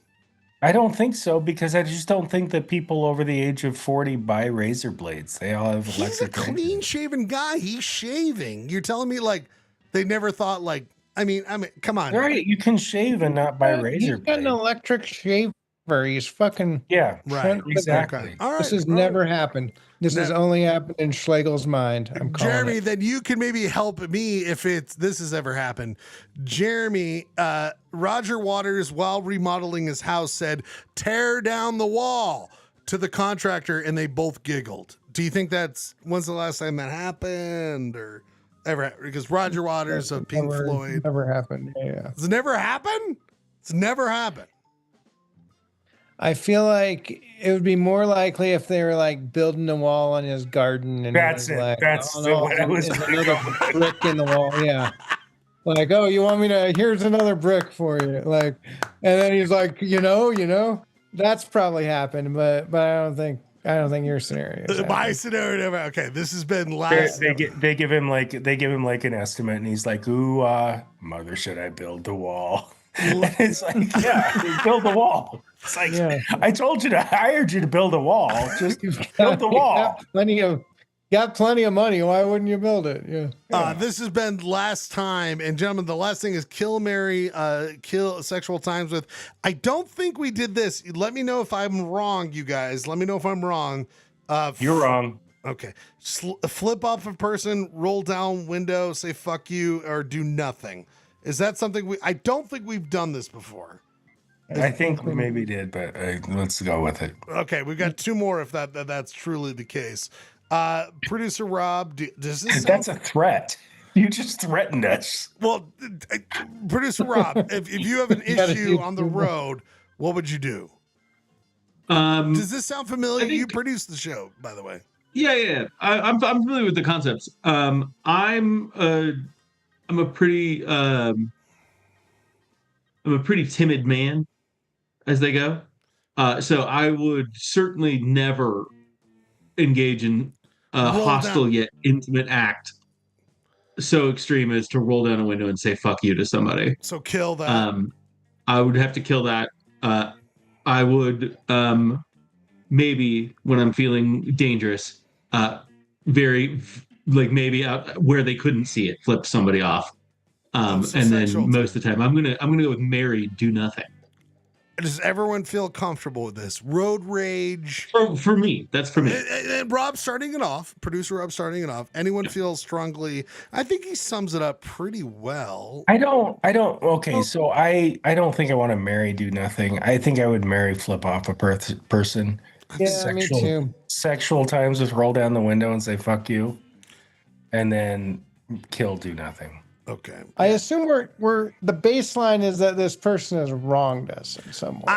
But guys, isn't that the kind of question when something happens on the road? Are you sure Are you sure they did something? Oh yeah, actually, good point. Because like if I was ever in a car and I saw Gar on the side of the road. This is in a car. You're in a car. Sorry. Yeah, if I was in a car and we passed Gar on the side of the road, I would roll the window down and say "fuck you" to Gar. Fuck you. But like, are And you he deserve it? Yeah. I guess, are you guys just comfortable if something goes astray? You might not know you're right. You might not know they're right, but you're comfortable to be like, bam. Like, if there's something wrong here, you might, in the court of law, you might be proven otherwise, but at the moment, fuck you. Or is it like, I want to get at them and yell? And that's why I say the difference. I have a buddy. When it comes- I have a buddy who does something that's like, I think it's brilliant because he just, like, he pulls up, instead of giving them the bird, he gives them thumbs down. Oh, very Yeah, that's what I do. Thumbs down. Absolutely, thumbs down. It's just kind of like, I disapprove of what you've done. I don't know about but it's not an offense to you. I disapprove. It certainly wouldn't, if like in the court of law, like he didn't do anything bad. Like flipping off, you could understand someone shoots. But if you thumbs down, like I'm not looking to share my emotions with people. I'm looking to share my judgments. Well, it is. He gives it like, no. Well, the last one, you guys, I think we all understand that. The last one, I don't think we've done this again. Remind me if I have, and we can skip it, but I don't think we've done this. Bigfoot real, aliens real, ghosts real. Kill, marry, sexual times with Gurky. You're going to be the ambassador on this. I mean, I guess I would kill Bigfoot real because it doesn't really change my life in any meaningful way. So you just feel like Bigfoot is not real. Okay. I would That's marry. why I would marry Bigfoot real. I would marry aliens real because aliens are 100% real. Let's go, baby. And I would sexual times with ghost real because they're kind of spooky, but like, you know. Jeremy, what do we think Sometimes you need that freaky deaky. What do we think about this? I mean, does Gurky want the anal probe? I'm just like, if aliens are real, they're gonna abduct you, or there could be just like, I mean, maybe they'd show up and blow up the earth, and maybe that would be for the best. Could so be maybe that. we should. I mean, we're gonna do it sooner. But it would be like Bigfoot being real. Bigfoot's not gonna blow up the earth. Yeah, well, that's what I'm Ghosts saying. aren't gonna blow up the earth. Well, from the like, let's live in peace point of view, yeah, make Bigfoot real. Bigfoot's just running around avoiding getting photographed. So you'd want to marry Bigfoot being real, kill aliens being real, because they're gonna just for a second. I you love guys the are idea of fucked up. We need to destroy the human race because they're a danger to the universe. We need and they're gonna kill us all. I love the idea of every morning Bigfoot's like, oh, time to not go get photographed. Yeah, And exactly. every night when he goes to I bed, think- he's like, oh, I did it again. Nailed it. Well, he's not like, I don't want to. It's like I gotta get barely photographed, but no one can quite make me out in the photo. They almost got me. They might have. They almost got me. I gotta almost get captured. Danny, my we need your existence. thoughts on So this. yeah, you just I swap mean, Bigfoot and aliens, and that's Come the on, correct Danny. answer. Get these people where they should be. Where? Listen, okay. This is where I can be very boring, but I am a true atheist. We saw your soccer We're bit. trying to end hard, baby. Let's go. Like, I'm a true atheist, so ghosts aren't real. It's just stupid. Bigfoot's not real. It's really fucking dumb, and people are just gullible and idiots. Aliens are real, though. I mean, it's even like Yeah, but I feel like that lines up with the Gurkies. Like, kill Bigfoot, sexual time with ghosts. kill Bigfoot, sexy time with ghost people because they're probably freaky, and marry aliens are real because there are aliens out there. I mean, it's infallible that there isn't. Okay. Even there's what's that little? I mean, all right. What's that Janine little bear agrees with thing me, that's in just space? so That we don't microscopic think- bear thing that can live through the vacuum of space. The tardigrades. Tardigrade Yeah. is the word you're looking for. Yeah. So there is life forms that can live in space. The concept of aliens are real. They're not, the big concept, eye, but if big you look at head, the probe you actual type thing, mathematical probabilities of another sentient life form, it's not actually very high, Danny. So if you're trying to say I'm coming at this from How high left would it? How high do you think it would need to be, Jeremy? well, how high would it need to be? I'd say it would Yeah. need to be If it's- if- one, 'cause that's- one if it's- in 500. If it were one in 500, I would say, yeah, let's go with it. I mean, I'm pretty high. Bigfoot is just like, it's a weird species we never met and classified. Oh my God, that couldn't possibly be real. Like there's the only one that's it is, but truly like that. Come on, scientific. come on. Oh, come on. No, you're gonna find. Sorry, I can't believe I'm having this. That's my topics, baby. Defend your choices, Jersey. Because Defend them. at some point you're gonna find a Bigfoot that has died in the middle of the forest, and it's like, oh shit, I guess we were wrong. There is a Bigfoot. Look at those feet; they're enormous. But like aliens, here's the thing about aliens. Like, the fact is, like, they wouldn't be on. Never mind. I'm not even going to go there. Guys, don't worry. It gets too complicated. From We'll what save what it are for the Olympus. implications of these things? Because that's what the real question is. Well, it's not just like does it reinforce your prior beliefs and therefore that's what you want to happen? Well, no, it's but like I if it believe- turns out aliens are real, we're all fucked. Well, We're all fucked. so here's. I think aliens are real, but they're nowhere near us. They're nowhere near us, but they're also. But they could certainly hypothetically be there speaking. because the alien the thing about aliens that makes me believe there are aliens is like it's a random roll of the dice, right? And we've randomly rolled the dice 900 billion times, and we got it at least once, probably more than once, right? But we got it in a period of like 500 million years, right? And so they are way more evolved or way less evolved. But if we got it 3 times, then there could be way more or less evolved. And they could travel, like we can travel to places. Anyway, fuck, let's just move on. No. Let's just end the show. No, I've got too much to. No, I've got a lot of thoughts about we're this. gonna If you want to have hypothetically, conversation, hypothetically, I know you want to ring this in, Swagel, but hold on. Hypothetically, if there is a extreme intelligent life form that has conquered space travel, like what you're explaining to get here, we are so far beneath them. They know what we're about. They know all that. They have no interest in us. This is it.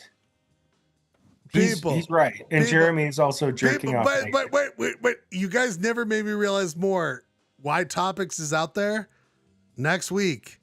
Oh no, Limp Bizkit's going to go for about 2.5 hours. No. But we have 4 more hours to talk about next week. Next week will be Gurky with the ghost stance, Jeremy with the Bigfoot, Danny with the aliens. Like, all of you guys debate it out in a talk show form.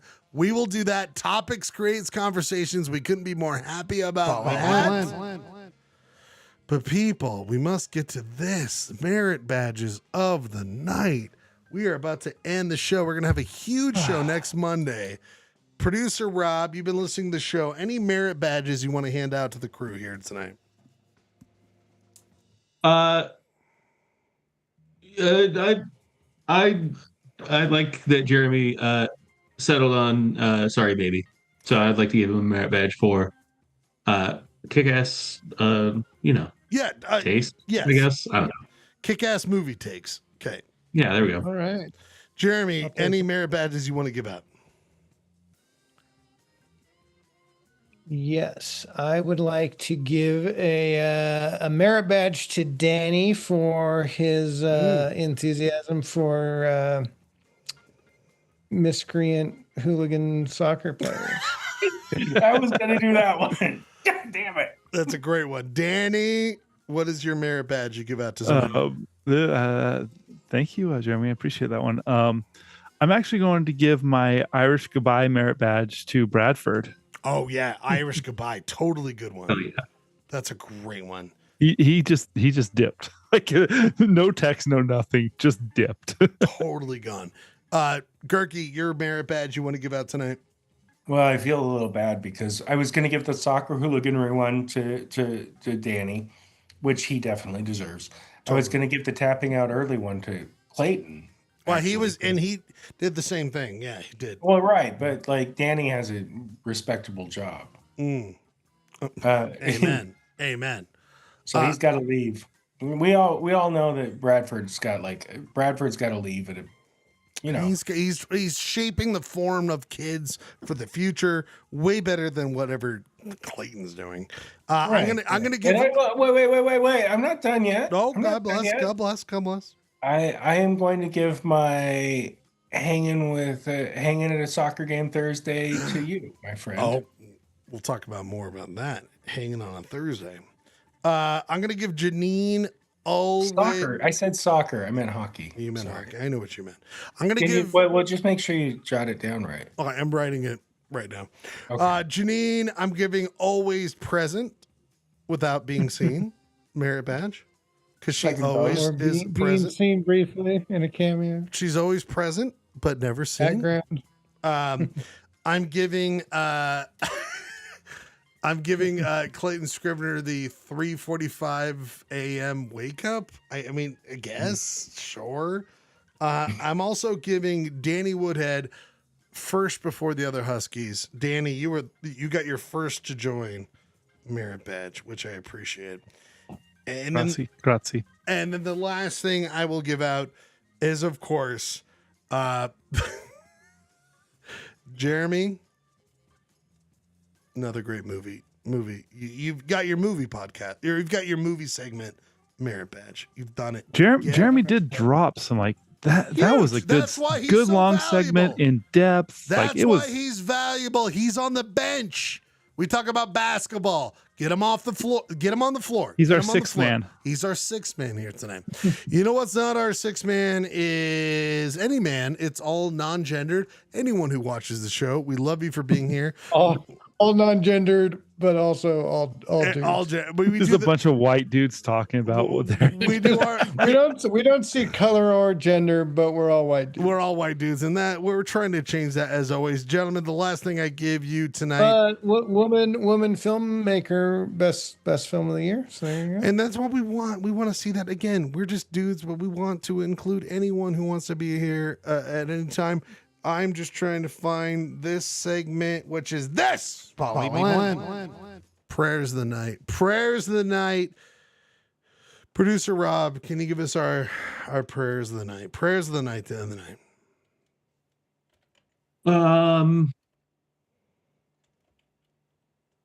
Fuck. I don't know, man. You don't have That's to have tough. any. You don't have to have any. Just pray that everyone's okay. Pray for, Yeah, I don't have anything that How about no prayer? You can have no prayers. You can just have no prayers. Yeah, there are some things that I want to happen in this world that are, I think, above the gravity of something so frivolous as prayer. I love that. I love that. Robert Gerke, any prayers of the night? Prayers of the night. I guess I'd just say, gracias, Yahweh, shepherding me through another 45-day legislative session. We're here for you, baby. And I'm immensely grateful that nothing bad happened while I was gone. And I will say, sorry, there was the Iran thing. And also, we could have leaned on you more, but we respect what you do and we love what you do. Jeremy, prayers of the night, Jeremy. Well, seeing as Gerke and Danny have decided that having some alien overlords is our best bet, I pray that our alien overlords set the world right and wipe out the scum and benevolent alien benevolent utopia world. Yeah, take out all the bad guys. Yeah. Resolve the wars and just let us all live in peace. Thanks, aliens. That's a good prayer. We pray to our aliens. We pray. Danny Woodhead, your prayers of the night. Prayers of the night. Prayers to everyone in the pod. A toast to your coffin. May it be built from wood of 100-year-old oak tree that shall be planted tomorrow. Oh, Okay. Beautiful. Beautiful. I'm going to say this. Pray that you get the prizes next week. That's right. Next Monday, we are going to have a prize night. The finale of the commercial jingles. So if you want to show up, I'm going to send out this week the top 4. But if you want to see who wins, you're going to have to vote live. But why would you vote live? Because there's prizes every half hour on Polyester Blend, plus a finale. You're going to love these prizes. Rob, I'm going back to bingo days. I've got ideas.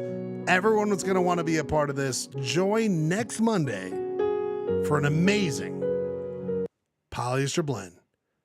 And Poly Blend. if you want to hang with us, we'll be here for the Limp Bizkit crew. We'll be back next week.